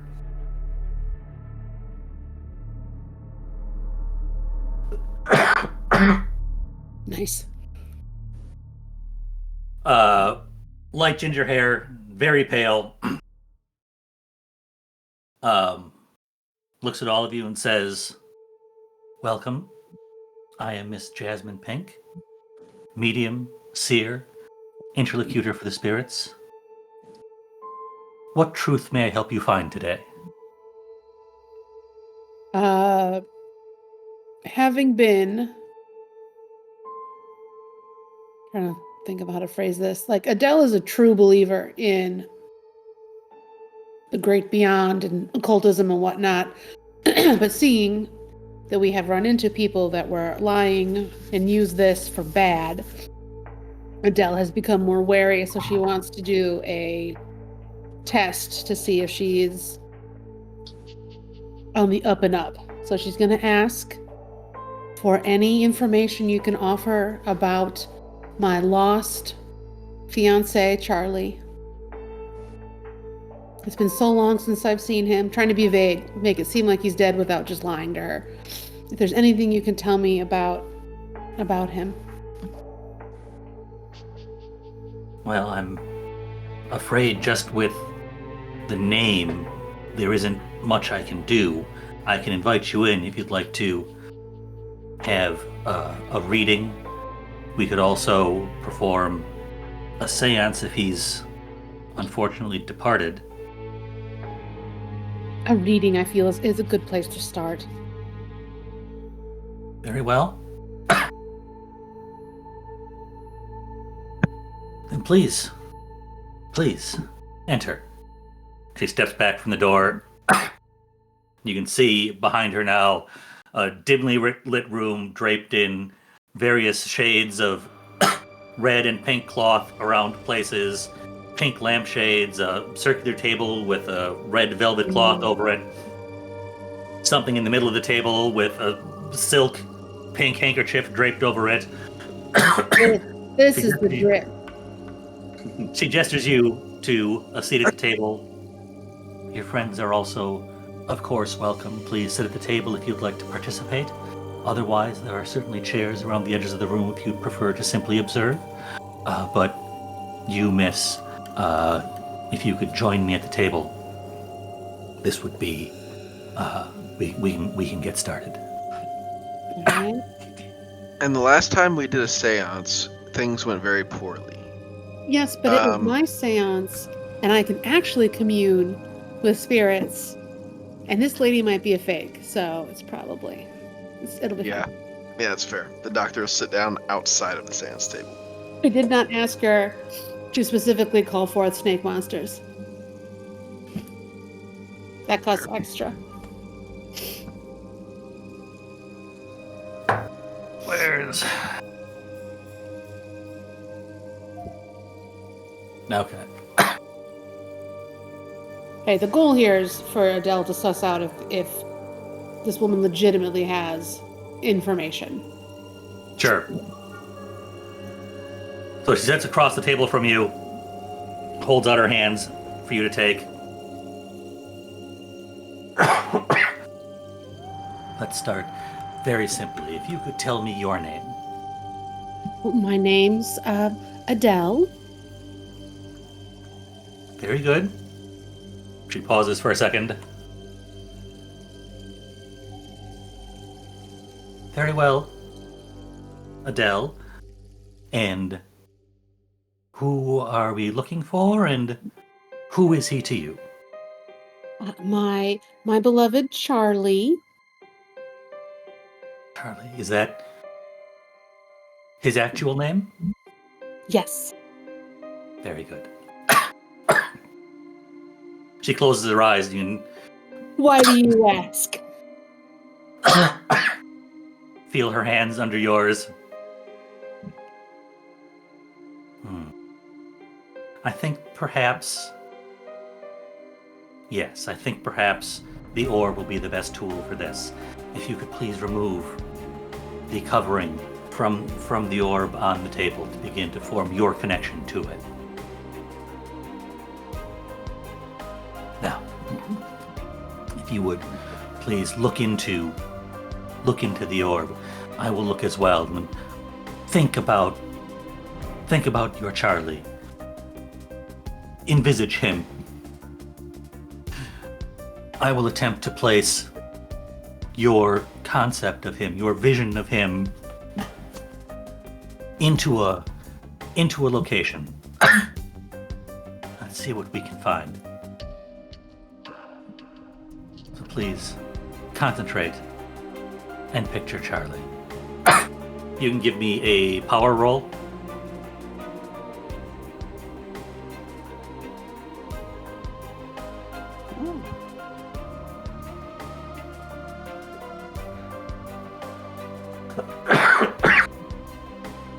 You call Charlie to mind in all the detail that you can. Is that you rolling my sanity check? No, I did not roll a sanity check for you. Didn't click anything. Who rolled it? The ghost? The medium? Charlie? I didn't click anything. Charlie did it. I closed her picture. Cool. I'm legit. Because her picture was up and I closed her picture to bring my sheet out. And I rolled a power roll and that's all I did. The seance is that good. It is.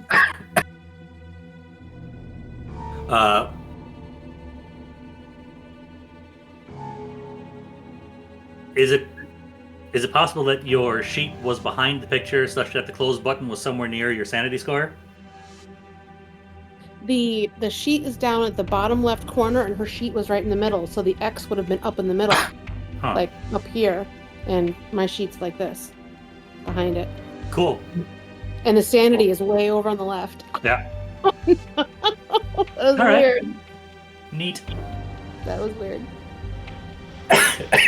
Well done, though. You're fine. Right, so you picture Charlie in as much detail as you can. And you see her close her eyes across from you. And a faint glow begins to suffuse the crystal ball on the table. A very pale lavender, sort of emanating from the bottom and filtering up through it a little bit, though it doesn't make it all the way to the top. And for a moment, you think you see something shifting, more a shadow than anything else, but some movement inside the crystal ball. Miss Pink's eyes open, and she says, "Curious. I initially got the impression that he was attempting to follow you, except then it changed, and now it feels as though you are following him.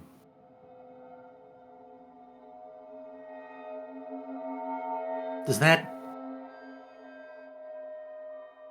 make any sense at all? Is there any more detail you can provide for the situation?"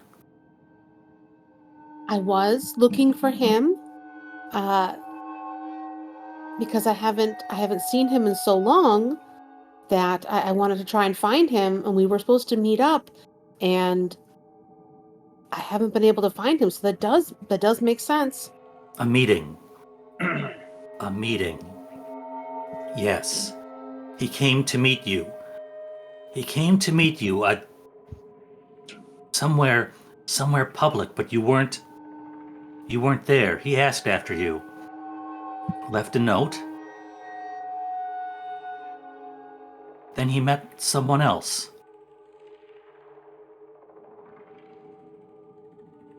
He met someone else and his plans changed.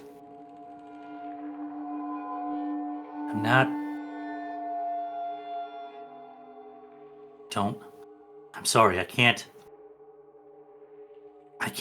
see much more, though that meeting feels very far from here, and he feels much closer now. Can you give a direction? The doctor I'm sorry, speaks up. I'm sorry I can't give more, though. If it's any comfort, I am convinced he is still alive. Version of an insight check here. Psychology. Okay, I'm gonna insight check.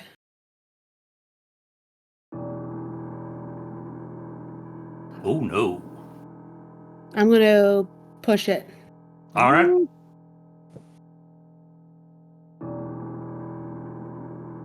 Oh! What a push. I was distracted by her very attractive crystal ball, but I'm on it. Nice. So It's the new model. It's the Nimbus 3000 of crystal balls. as she's talking, you're listening, you're thinking about trying to listen to what she says, and as she says she's sure he's still alive, you make solid eye contact with her. For possibly the first time, you've been making conversational, like, look there, look away, not uncomfortable eye contact, but now your eyes just lock on hers as she's speaking to you. And as she says that, there's a moment where you can see something in your mind, something you weren't able to see before, and you get a brief image of Charlie sitting at a table in a cafe, and across from him at that table is Erica Carlisle. Ooh. Oh, shit. Carlisle. Whoa. Dun dun dun. And then the image fades, and you're just looking at Miss Pink again. But as far as you can tell, she is being 100% earnest. Miss Pink, I have met some less than reputable seers in my day, not true seers, charlatans that would use the other world for their profit, but you, madam, are the real deal, and I am happy to have met you, and I'm happy you shared your gift with me. Have a crystal. It is gratifying to hear you say that. Yes, I find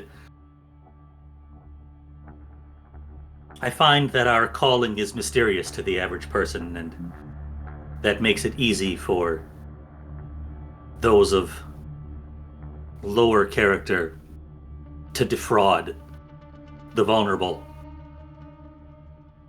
I do what I can to provide the service I can.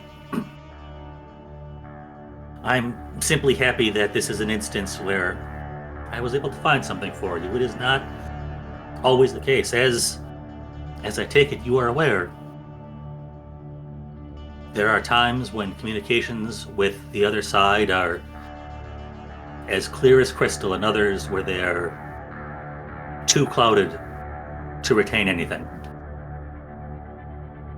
My companions and I were very interested in the mysterious goings-on here. That's, as you can probably tell, we're from America. Pew, pew, pew. And we're very interested in the mysteries that London has to offer. Can you tell us anything about the mysterious Egyptian murders we've heard about? Is there any connection, perhaps, to some occult, cults in general? She pauses, settles her hands in her lap, looks down for a second, looks back up at you. I'm afraid I choose not to involve myself in such things. There was a time I attempted to aid an investigation into similar, well, that is perhaps misleading, similarly violent events. And what I found was scarringly disturbing, and only to not be believed when I presented my findings to the investigators. So I apologize. I am unwilling to put myself through such a thing again. Changing subjects then. Do you have any thoughts about that surrealist artist that was painting those very strange scenes, which I believe might be actual visions of a hellscape plane? I am aware of the artist. It certainly made what we would call news amongst those of us who are more spiritually inclined. Though I have not met the man, nor seen his art myself. I have talked to others in our field, others who, like yourself, are interested in the truth rather than charging for services. And it does seem as though many believe this artist has been having true visions of places we are not meant to see. How would one without the ability of sight, the way you yourself have, how would one see visions like that? That is a question I cannot answer. I have never even pursued such visions using the abilities I have been given. I would not know how to begin to teach someone to call upon them without such gifts, and if I were able to, I wouldn't. In my mind, it seems to be more a curse than a blessing.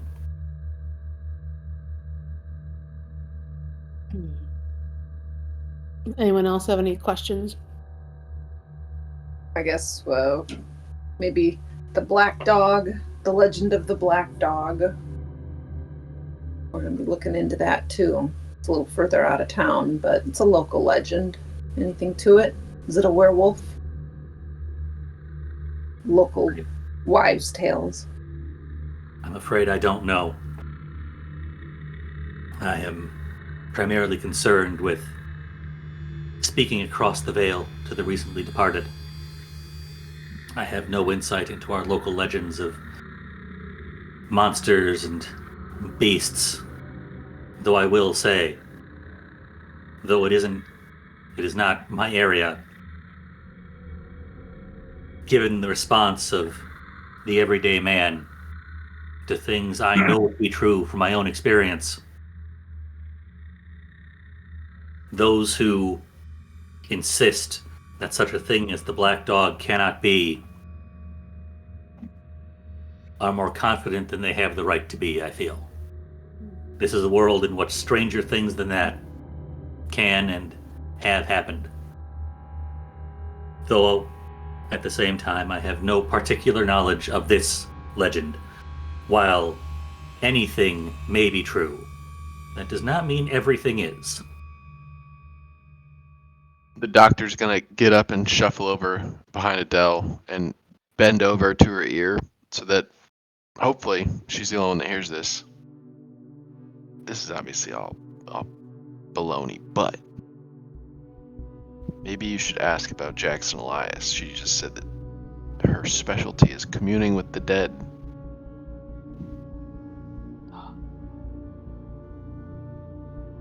And he goes and saunters back and sit down. Seeing as how you are someone with true sight, we would like to commune with someone who has passed the veil. Can you help us with that?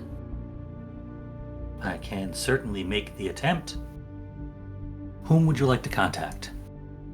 Our friend Jackson Elias. I have never met the man, though I have heard. I have heard from people who have. He seems to have been well respected. Are you all friends of his, then? Aye. Denny nods. Then I will invite you to take places at the table. The more of you who knew him well, the brighter the beacon I can cast to the other side, and hope to attract him to us. And Denny keeps an eye on the ceiling above the table and comes and sits down. you've never summoned any snake monsters, right? No, I've never summoned, nor have I heard of someone who can summon something tangible. That would be pretty dope, though, right? Well, I imagine that should depend. There are many things on the other side. Some are friendlier than others. Denny gives kind of the old man groan, like, sits down, puts his hands on the table. Yeah, the doctor's a bit abrasive. He's gonna sit there for a second and then get up and slowly walk the table. Pulls the chair out, sits down.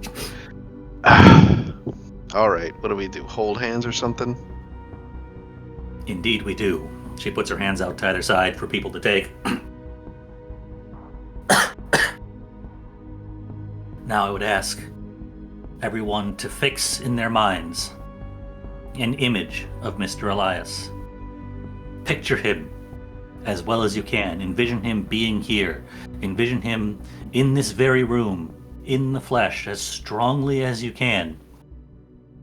I will attempt to call upon his spirit, and should he be willing, perhaps draw him here to converse. She closes her eyes and begins mumbling under her breath. You can see the light in the crystal globe shifts from lavender through pink down to a deep purple and begins to rise up the sides of the crystal sphere, still not completely filling it with light, but significantly higher than it was before. You hear her stop, stops speaking, and those of you holding her hands feel her tense a little bit as she looks up and says, Jackson Elias, we ask your attendance, we beseech your aid. Please converse with us. 1 second. Here.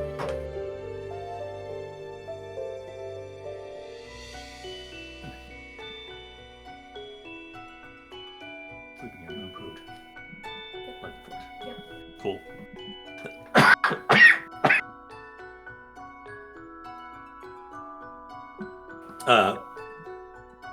For a moment, nothing happens. She repeats herself. And finally, the purple light fills the crystal ball. And you see a figure begin to coalesce, for lack of a better word, sort of behind her right shoulder. And it's indistinct at first, but it slowly, almost like swirling smoke, though there isn't any smoke in the room,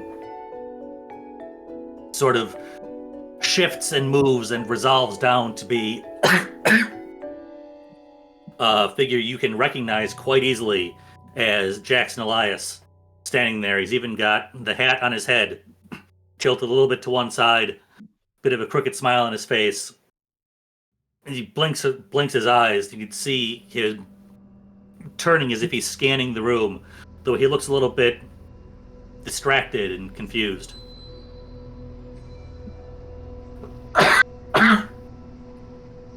Can he hear us? Can you hear us? He should be able to. What he chooses to respond, of course, is up to him.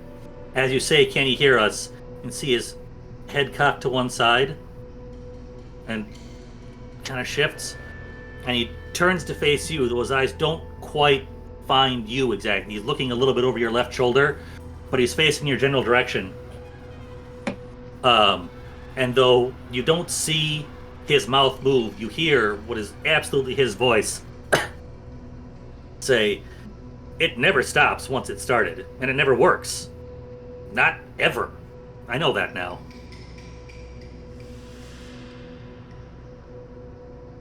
Oh. Maybe you should ask. I'm out of my depth. What are we looking for? What should we do? We're continuing your work. What do we need to know?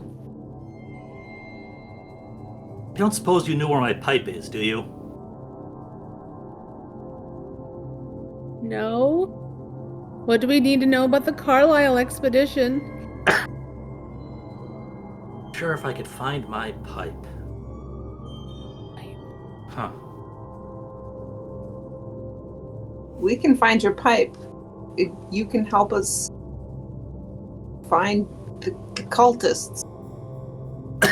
Is Roger Carlisle with you? Is he dead? He stops and his head turns and focuses directly at you, Adele, and you can actually meet his eyes, and he goes from abstracted to seeming suddenly very real, almost as if he were actually standing there. And he says, there is no Carlisle here. Ooh.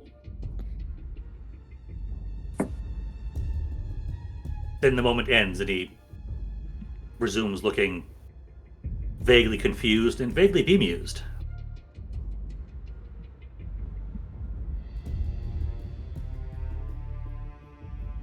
The doctor will speak up after being dumbfounded, but also like, all right, there's gotta be something to this.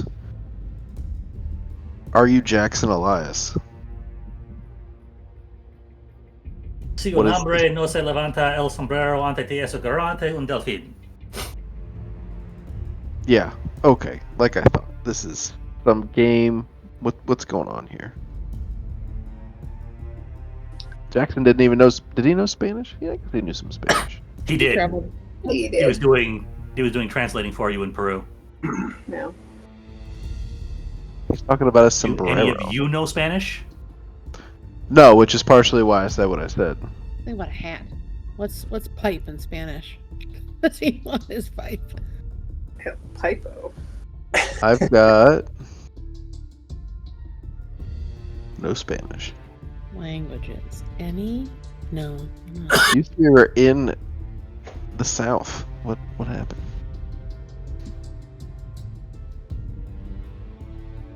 What can we? Well, we've got him. What can we ask him?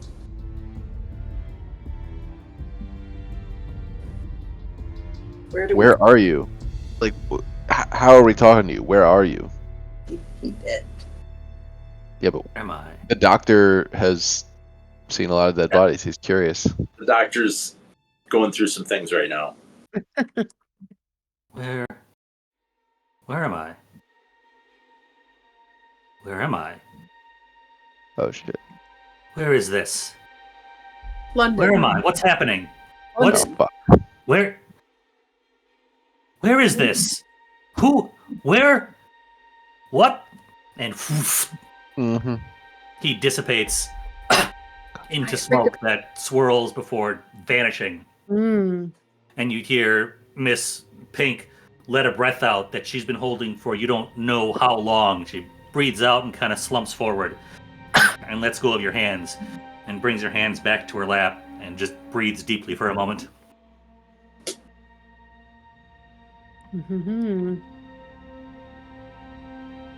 Do we know where his pipe is? Maybe there's a secret in his pipe. Was it in his room when he was murdered? Because if it's somewhere, it would be there. Or in his personal effects when we got them that had the letters and things in them. His research. It's going to be Matt's way of just indicating that he was confused, and we're going to go on a search for this pipe. Right. Oh, yeah, that's our side quest now. The pipe, the mysterious pipe. Started a There whole is no Carlisle here. Erica That one seemed Carlisle, real. macking on my dude. Well, Jasmine, this was amazing. She looks at you, and you can see exhaustion on her face. I am happy we were able to make contact. It does not always go that well.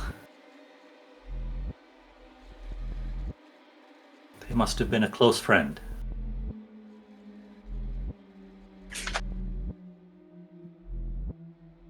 The doctor's got all sorts of thoughts rattling around his head. Mostly that was bullshit, but also like that thin sliver of hope that was Jackson, but then turns immediately to distraught because I just basically made him self-aware that he was dead or something. Well, Jasmine, if I may call you that. Of course you may. I wasn't entirely upfront with you. I also have a bit of the sight myself. My name is Adele Silvermoon, and everyone's gifts manifest differently, so I have not been able to manifest a spirit in this fashion.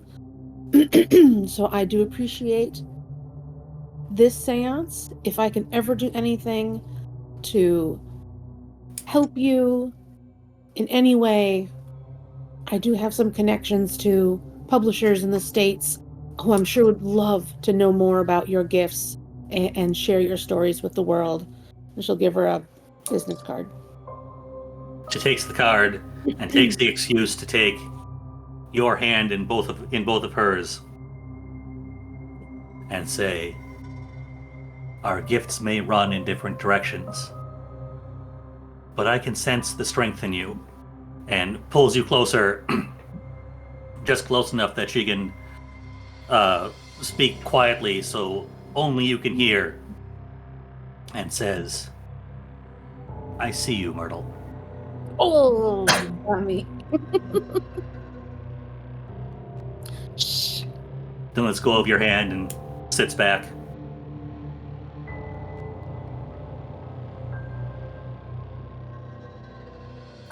I'm so much prettier. Well, everyone, I'm afraid even with Adele's assistance, this has been quite exhausting. I Yes. hope you'll forgive me for being a poor host, but I find I must take a rest. Adele will pay her double the fee and also leave her a very nice sun-charged amethyst to help recharge her spiritual energy. She smiles at you and nods her head and says, "Thank you. It is very much appreciated." Don't call me Myrtle. She looks wide-eyed and innocent.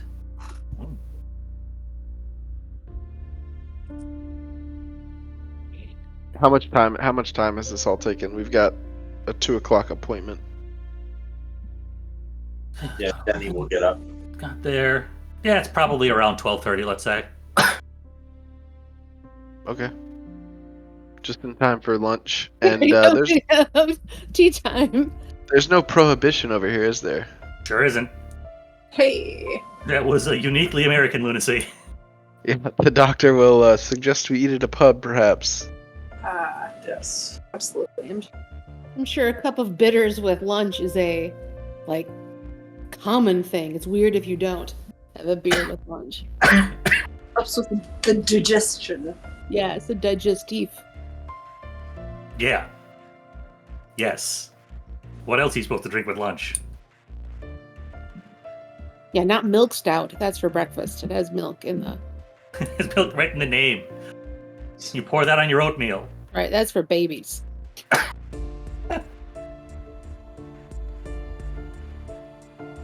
Sure, easy enough. And in fact, you'd probably head in the direction of the fair and find a pub nearby. Easy enough. Grab some food. Grab yourself a drink should you want it. The doctor will take more than he should, probably. Fair. I ran out of booze on the boat a while back. Fish and double chips. So yes, a selection of fish and chips, whatever other dishes you choose to order. A series of pints are delivered to the doctor. All the vinegar you can drink. All the vinegar you can drink. Malt. The doctor will also take this opportunity to talk to the group about what just happened, if we think it was real, and also why he stared directly at Adele and materialized more so. He was incoherent most of the time, and that was the only time he was really focused and gave a straight answer. Oh, I think it was absolutely real. Stuff we've seen. Yeah. Are you questioning the veracity of that vision, Doctor? You saw Elias plainly as we all did. How did she manifest a vision of our friend in front of all of us with information that only he would know? Yeah, but he was gibberish, Elias. It was nothing but straight to the point, even if the point was odd. So he was What was that confused, about? but how could it be fake? It just That I means don't that your know. mind is clouded when you are pulled into the veil.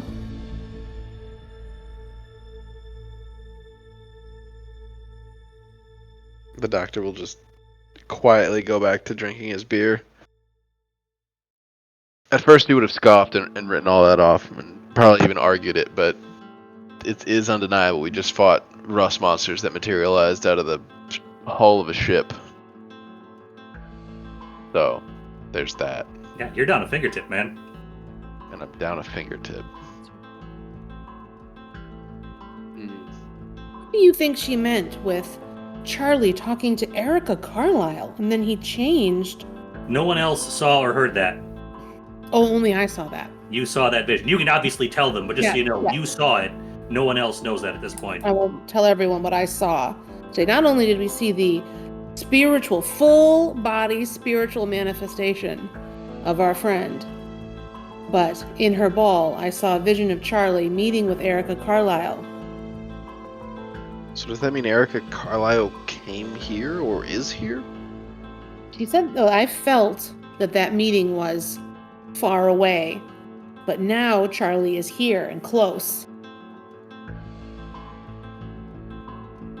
I Do you feel still like have Erica Carlisle's number? Go call her. Hey, talking to my man.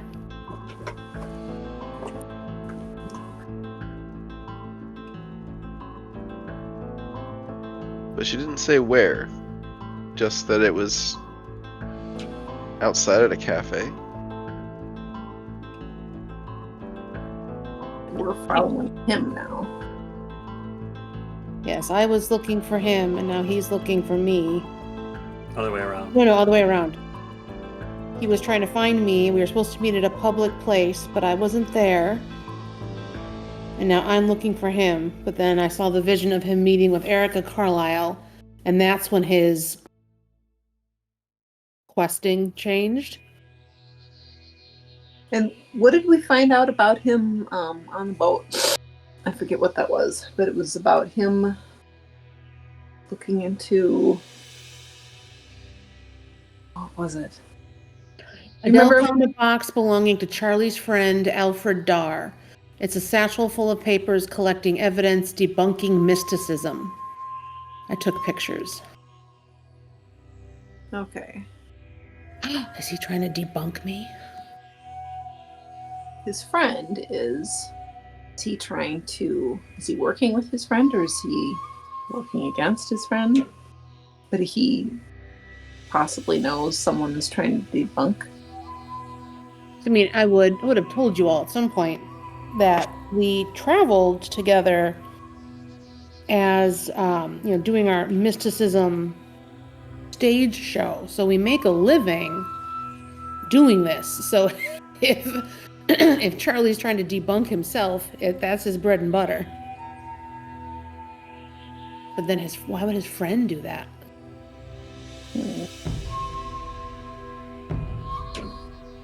Maybe we should keep that name in mind. Alfred Darr. Alfred Darr was the friend. I don't know if he's American or if he's over here, but we can look him up later. Yeah, is there like a Phone book? phone book type thing at this point in time? I don't think so. Just Or is operators. it like dial 500 to reach this person? Dial 6. Mhm. Whoa, they added a 6th line. I don't know if there were phone books like that. Word of mouth it is.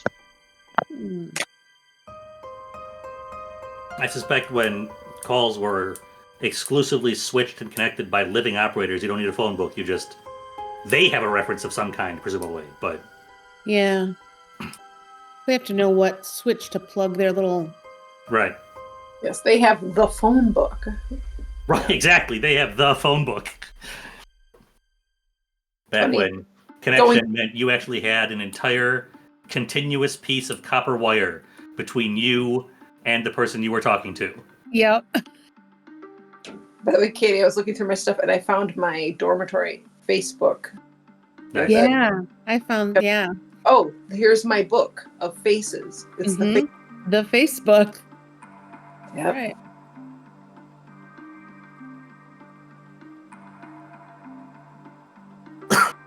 All right. Well, for now, I guess we are on our way to the...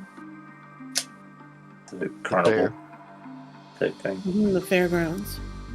Whatever, the fairgrounds. That's where we're meeting the officer. Oh, yes, we're not going to Scotland Yard. We're Right. going to the carnival area.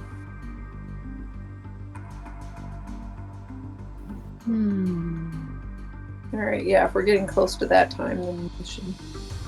After Yeah. our seance and lunch. You stop for lunch. The doctor got himself lubed up and said it's time to meet the inspector.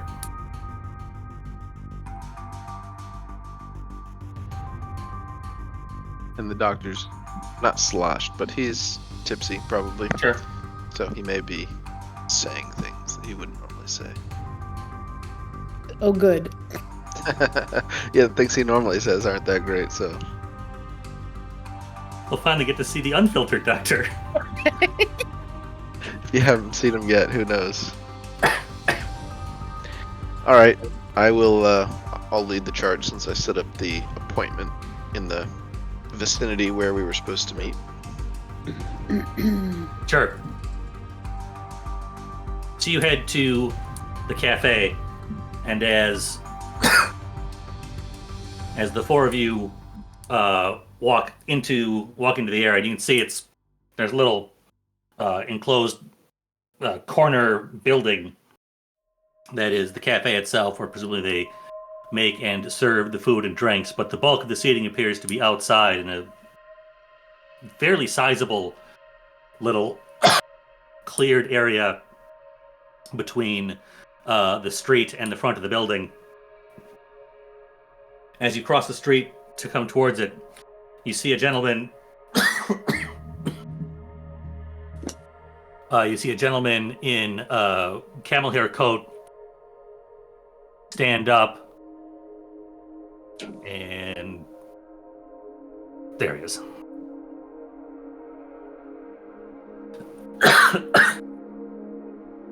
And look at you. He's a tall, fairly spare figure with, well, you can see the mustache.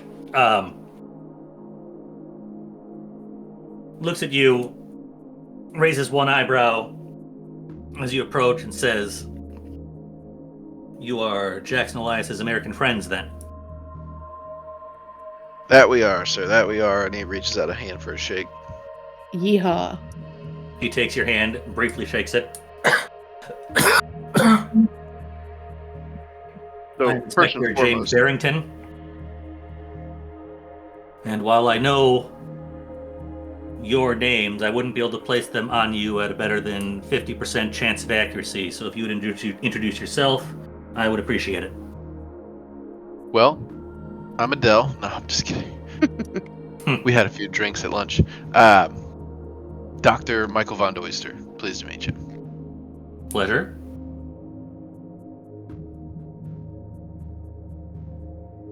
Lois Russo, big handshake from her.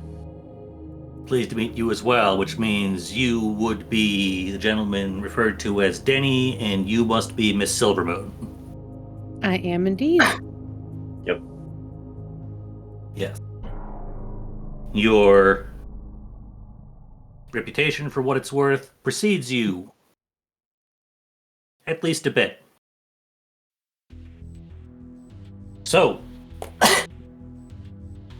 you wanted to talk about Mr. Elias and the Egyptian murders. Absolutely.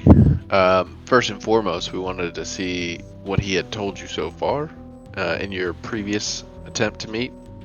And then we can get into the meat and potatoes, as they say. Bangers and mash. So,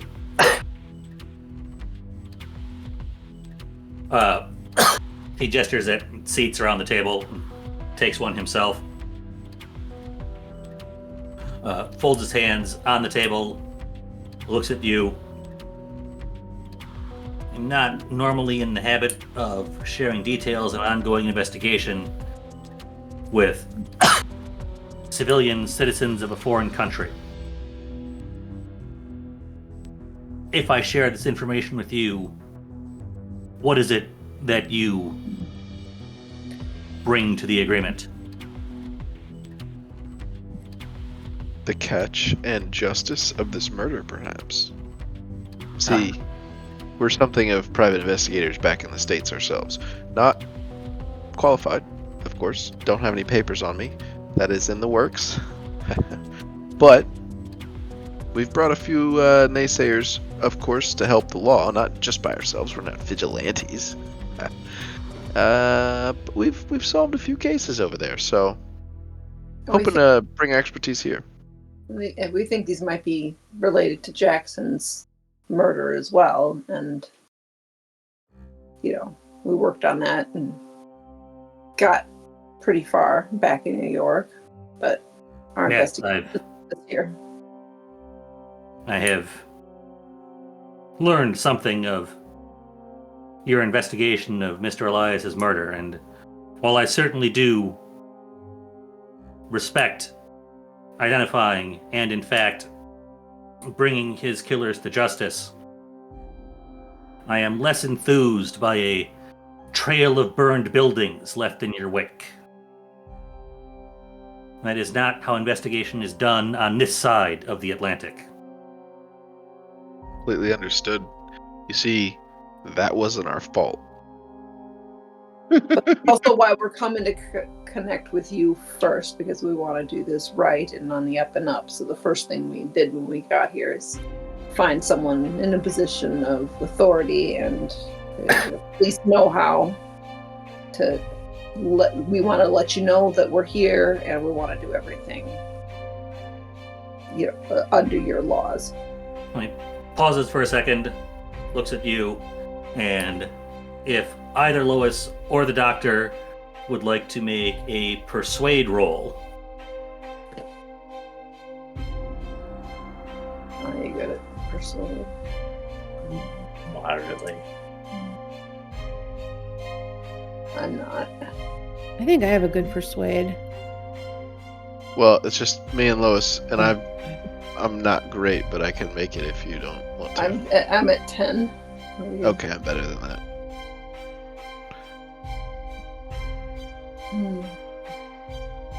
See, that's what happened last grouping. I just used all my luck immediately, but I am going to use luck here again. I tell you, I learned my lesson last time. I burned through all my luck, and then I really needed it later. So I'm going to spend 8 luck. No, totally makes perfect sense. So you talk to him a little bit more about it, explain your actual role in the fires. He nods, says, well, I suppose there is an advantage to some outside eyes looking at things. I want to make clear, of course, that I expect you to not follow up on any leads, to not engage with any potential criminals, to not attempt to arrest, stop, much less murder anyone, irrespective of your belief of their guilt.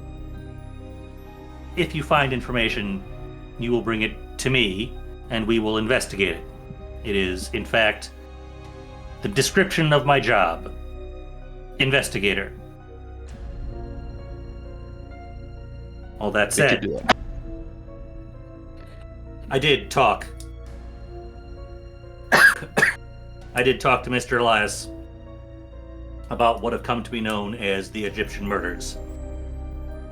He theorized that the murders were in fact ritual killings conducted by an organization known as the Brotherhood of the Black Pharaoh. Ooh. This Brotherhood of the Black Pharaoh he described as an Egyptian death cult. Now, as you are aware, his particular field of study was death cults around the world. This means 2 things. 1, he is arguably the most qualified person to weigh in on what may or may not be involved with a death cult. The other side of that self-same coin, however, is he may well be inclined to see death cults behind any rock where they do not actually exist. Both of these are true. I admit I'm inclined to believe the former in this case. He seemed a quite down-to-earth man despite his chosen areas of research. But it must be noted that when a man is an expert in a field, he tends to find more things to relate to that field than others might. What about the rock? Oh, he investigates death cults, so he's likely to see them under every rock, whether or not they're actually there. Oh, sorry, your audio must have been cutting out because all I heard was something about a rock that may or may not be there. Like, where's this rock? It's a metaphorical rock. That said, I did choose to follow up on his advice, did some further investigations, beginning with contacting Mr. Edward Gavigan at the Penhew Foundation.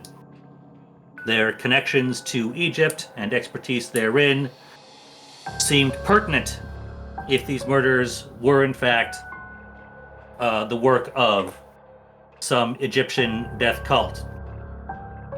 Mr. Gavigan confirmed that a society calling themselves the Brotherhood of the Black Pharaoh did in fact once exist, but had no modern-day equivalent. They died out hundreds of years ago. However, he also noted that the method of murder did in fact imitate those of that ancient cult. It also came to light that Mr. Elias and Mr. Gavigan had in fact met before, though it did not sound like their relationship was particularly smooth, let's say. In fact, Gavigan remarked that Elias was a sensation-seeking profiteer and unlikely to be a reliable source of information.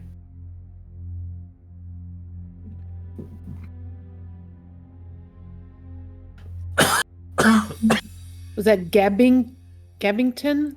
Gav. Gavigan. Gavigan. And how many murders exactly are qualified in the Egyptian murders? A total of 19 over the last 3 years are currently considered to be part of this series of murders due to the similarities in modes of death. That said, there is always uncertainty in these sorts of things. It is always possible that there are bodies we have not yet found. Similarly, it is also possible that among the bodies we have found are those that are only coincidentally or superficially similar to the other murders. Nonetheless, we are treating 19 as the number of murders involved in this case at this point.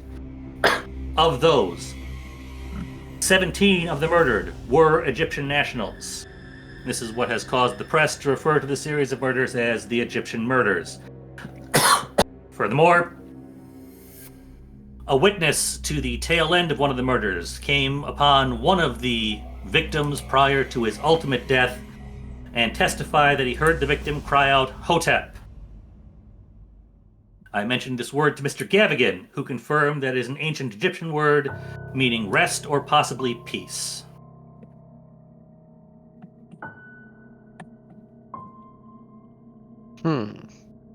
And the most recent? Of it. When was it? When was the most recent murder? Quite recent, a bit more than 4 weeks ago. You said a bit more than 4 weeks ago? Yep. Could you tell me the date exactly? No. Why is the date of importance to you? Well, you see, Jackson was killed a bit more than 4 weeks ago. I'd like to On see the if other those side dates of the line up. world. The same day, maybe a different hour, but he was killed, in fact, by a death cult. Beyond suspicion, do you have any reason to believe that death cult and this possible death cult are directly related? No, other than the fact that they're death cults and are committing heinous acts relatively the same time as the other one. Sir, I don't know how much of the world you have seen, but I can assure you there are groups of people committing heinous acts at all hours of all days. It is trivial to find heinous acts that are simultaneous if one widens one's scope to the entirety of the globe. Unless the acts are performed specifically on those dates for a reason. If we can figure out, if you just tell me the date, I can corroborate And if it's the same day at the same time, that would be strange, correct? It would be the sort of thing that some would look at and think of as a suspicious coincidence, and those of us with more experience in the field would recognize is simple happenstance. Many things happen at the same time. Again, you are attempting to connect the timing of a murder in England, in London, with a murder in the United States, in New York City.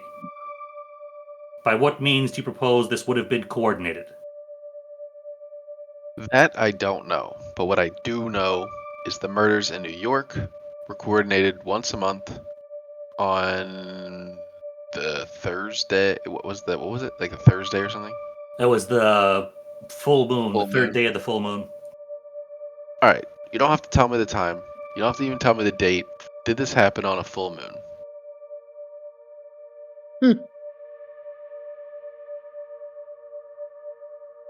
That is an excellent question to which I do not off the top of my head know the answer.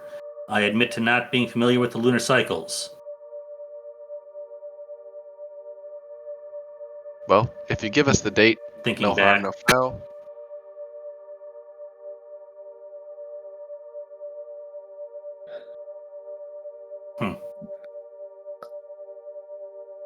give me a hard persuade roll.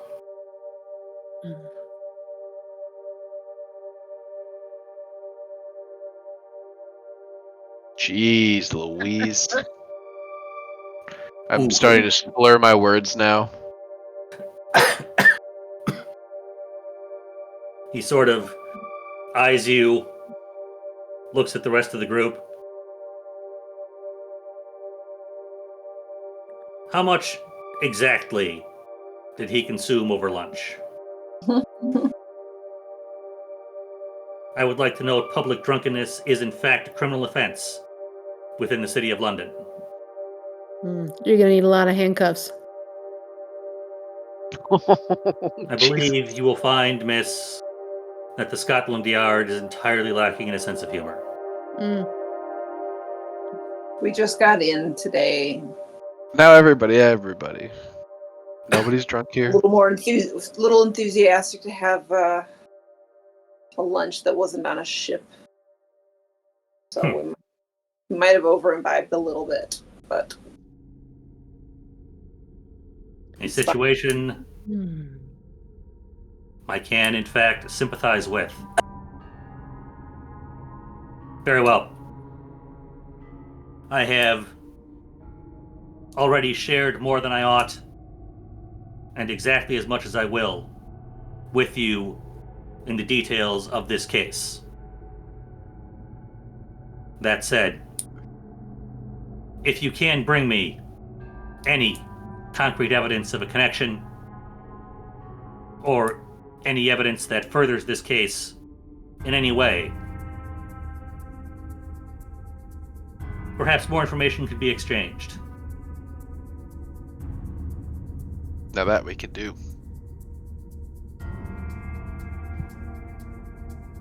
Thank you for meeting us. I stand up and I stand up and shake his hand. He stands up as well. Indeed. Thank you for meeting me. We will be in touch. I hope so. Have a good day, and perhaps no more for you to drink, sir. On this day. Do that. Tips his hat. Good afternoon. Strides away purposefully down the street. You can almost hear the Dragnet theme in the background.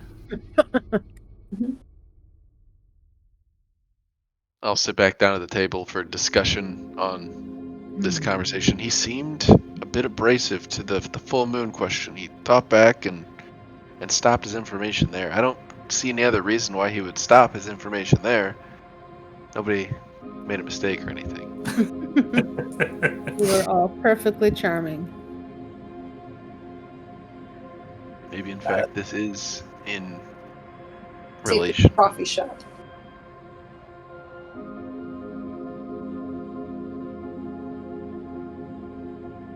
Do you also have a critical fumble when you were talking to the lieutenant in New York the first time in the hotel room? I did. I sure did. The doc has a hard time meeting officers of the law, it seems. I said this before I made the phone call. They said, I wasn't sure, but I seem to recall like that went really badly for you. It did, and on top of that, he walked into the room. I was over the top of a dead body with bloody knuckles. Yeah. So Yeah, you did start out kind of behind the 8 ball on that one, but even so. Oops.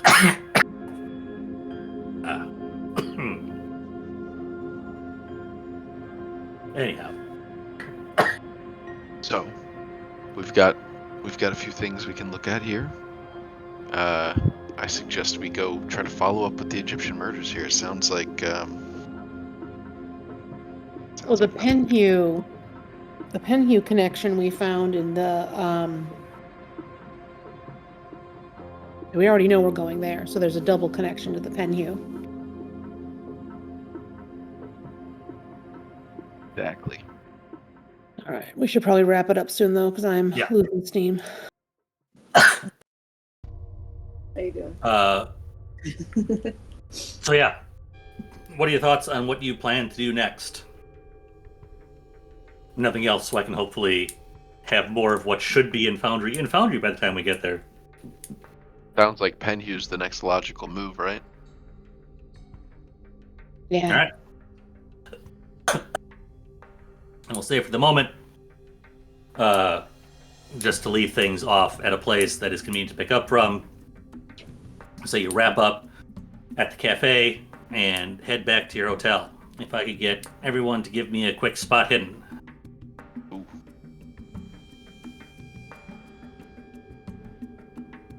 Good lord. I got you. My eyes are so tired I can't. Oh, there it is. Oh no. 6. Come on, Denny. Nice. Hey. Big Denny. I like that the guy with the highest ability rolled the number that would have succeeded for anyone. For everybody, yeah. Like my 5th 90 in a row. As you get up, gather your things, and begin to head over to the street to catch a cab, Denny, you happen to look back, and you see a gentleman in a suit and hat standing up at a table as you're leaving, and you happen to catch him looking directly at your group before he turns away and walks down the cross street.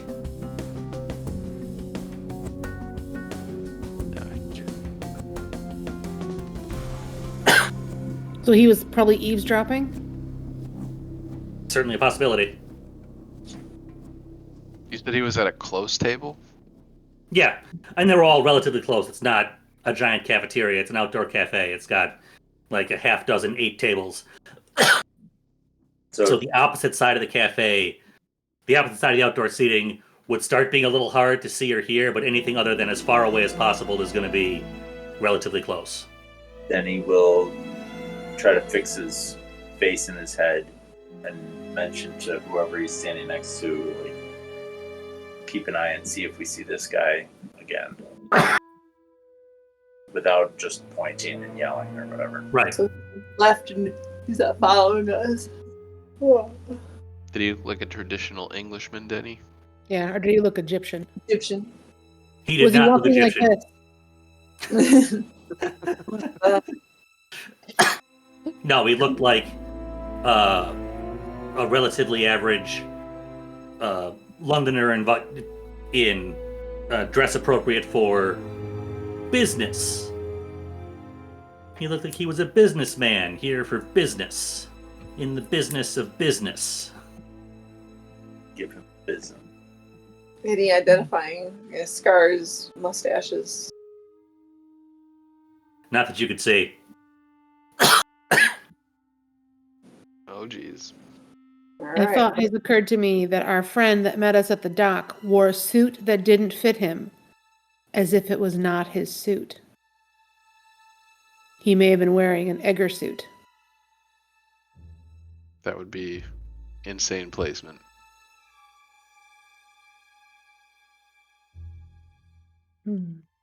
Matt's letting our imaginations run wild here. It's like you do the work for me. It's great. I know. We are It's, being followed.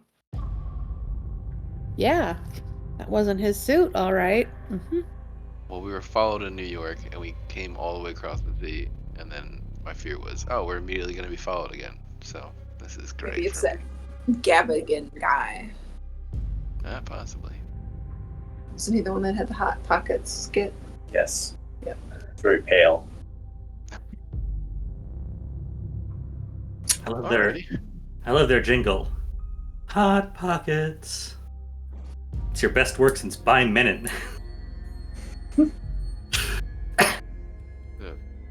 Now they have vegetarian Hot Pockets. For when you don't want to eat meat, but you do want diarrhea. That sounds terrible. It's a quality routine. Do you have I a have- jacket with a belt on it that I can dip in the toilet? Oh, that's his bathrobes bit. Yeah.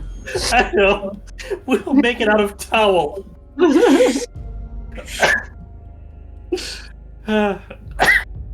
Yeah. Anyway, Awesome. I say get back to your rooms at the Savoy, so that'll be a convenient place to pick up next time. Sounds good. And go from there. Perfect. It's good to be back in the saddle. Yeah. Are we, Alright, is that pretty good for next week? Forgot that I haven't been putting the Google Doc up for you guys so we can have like searchable text notes. So I put that in the Cthulhu Awesome. chat. Thank you. Nice thing. So we're all here next week. Yes. Yes. Cool. Cool. Yep. Expect next week we will revisit Pathfinder and see what's going on there and see if we can catch up across our campaigns and, get back into the swing of things. Yes. Sounds good. Now that all this holiday bullshit is done. Mm-hmm. Holidays. An excuse for the Alrighty, practice to everybody. not come to work. Good night. So long, all. Night. Bye.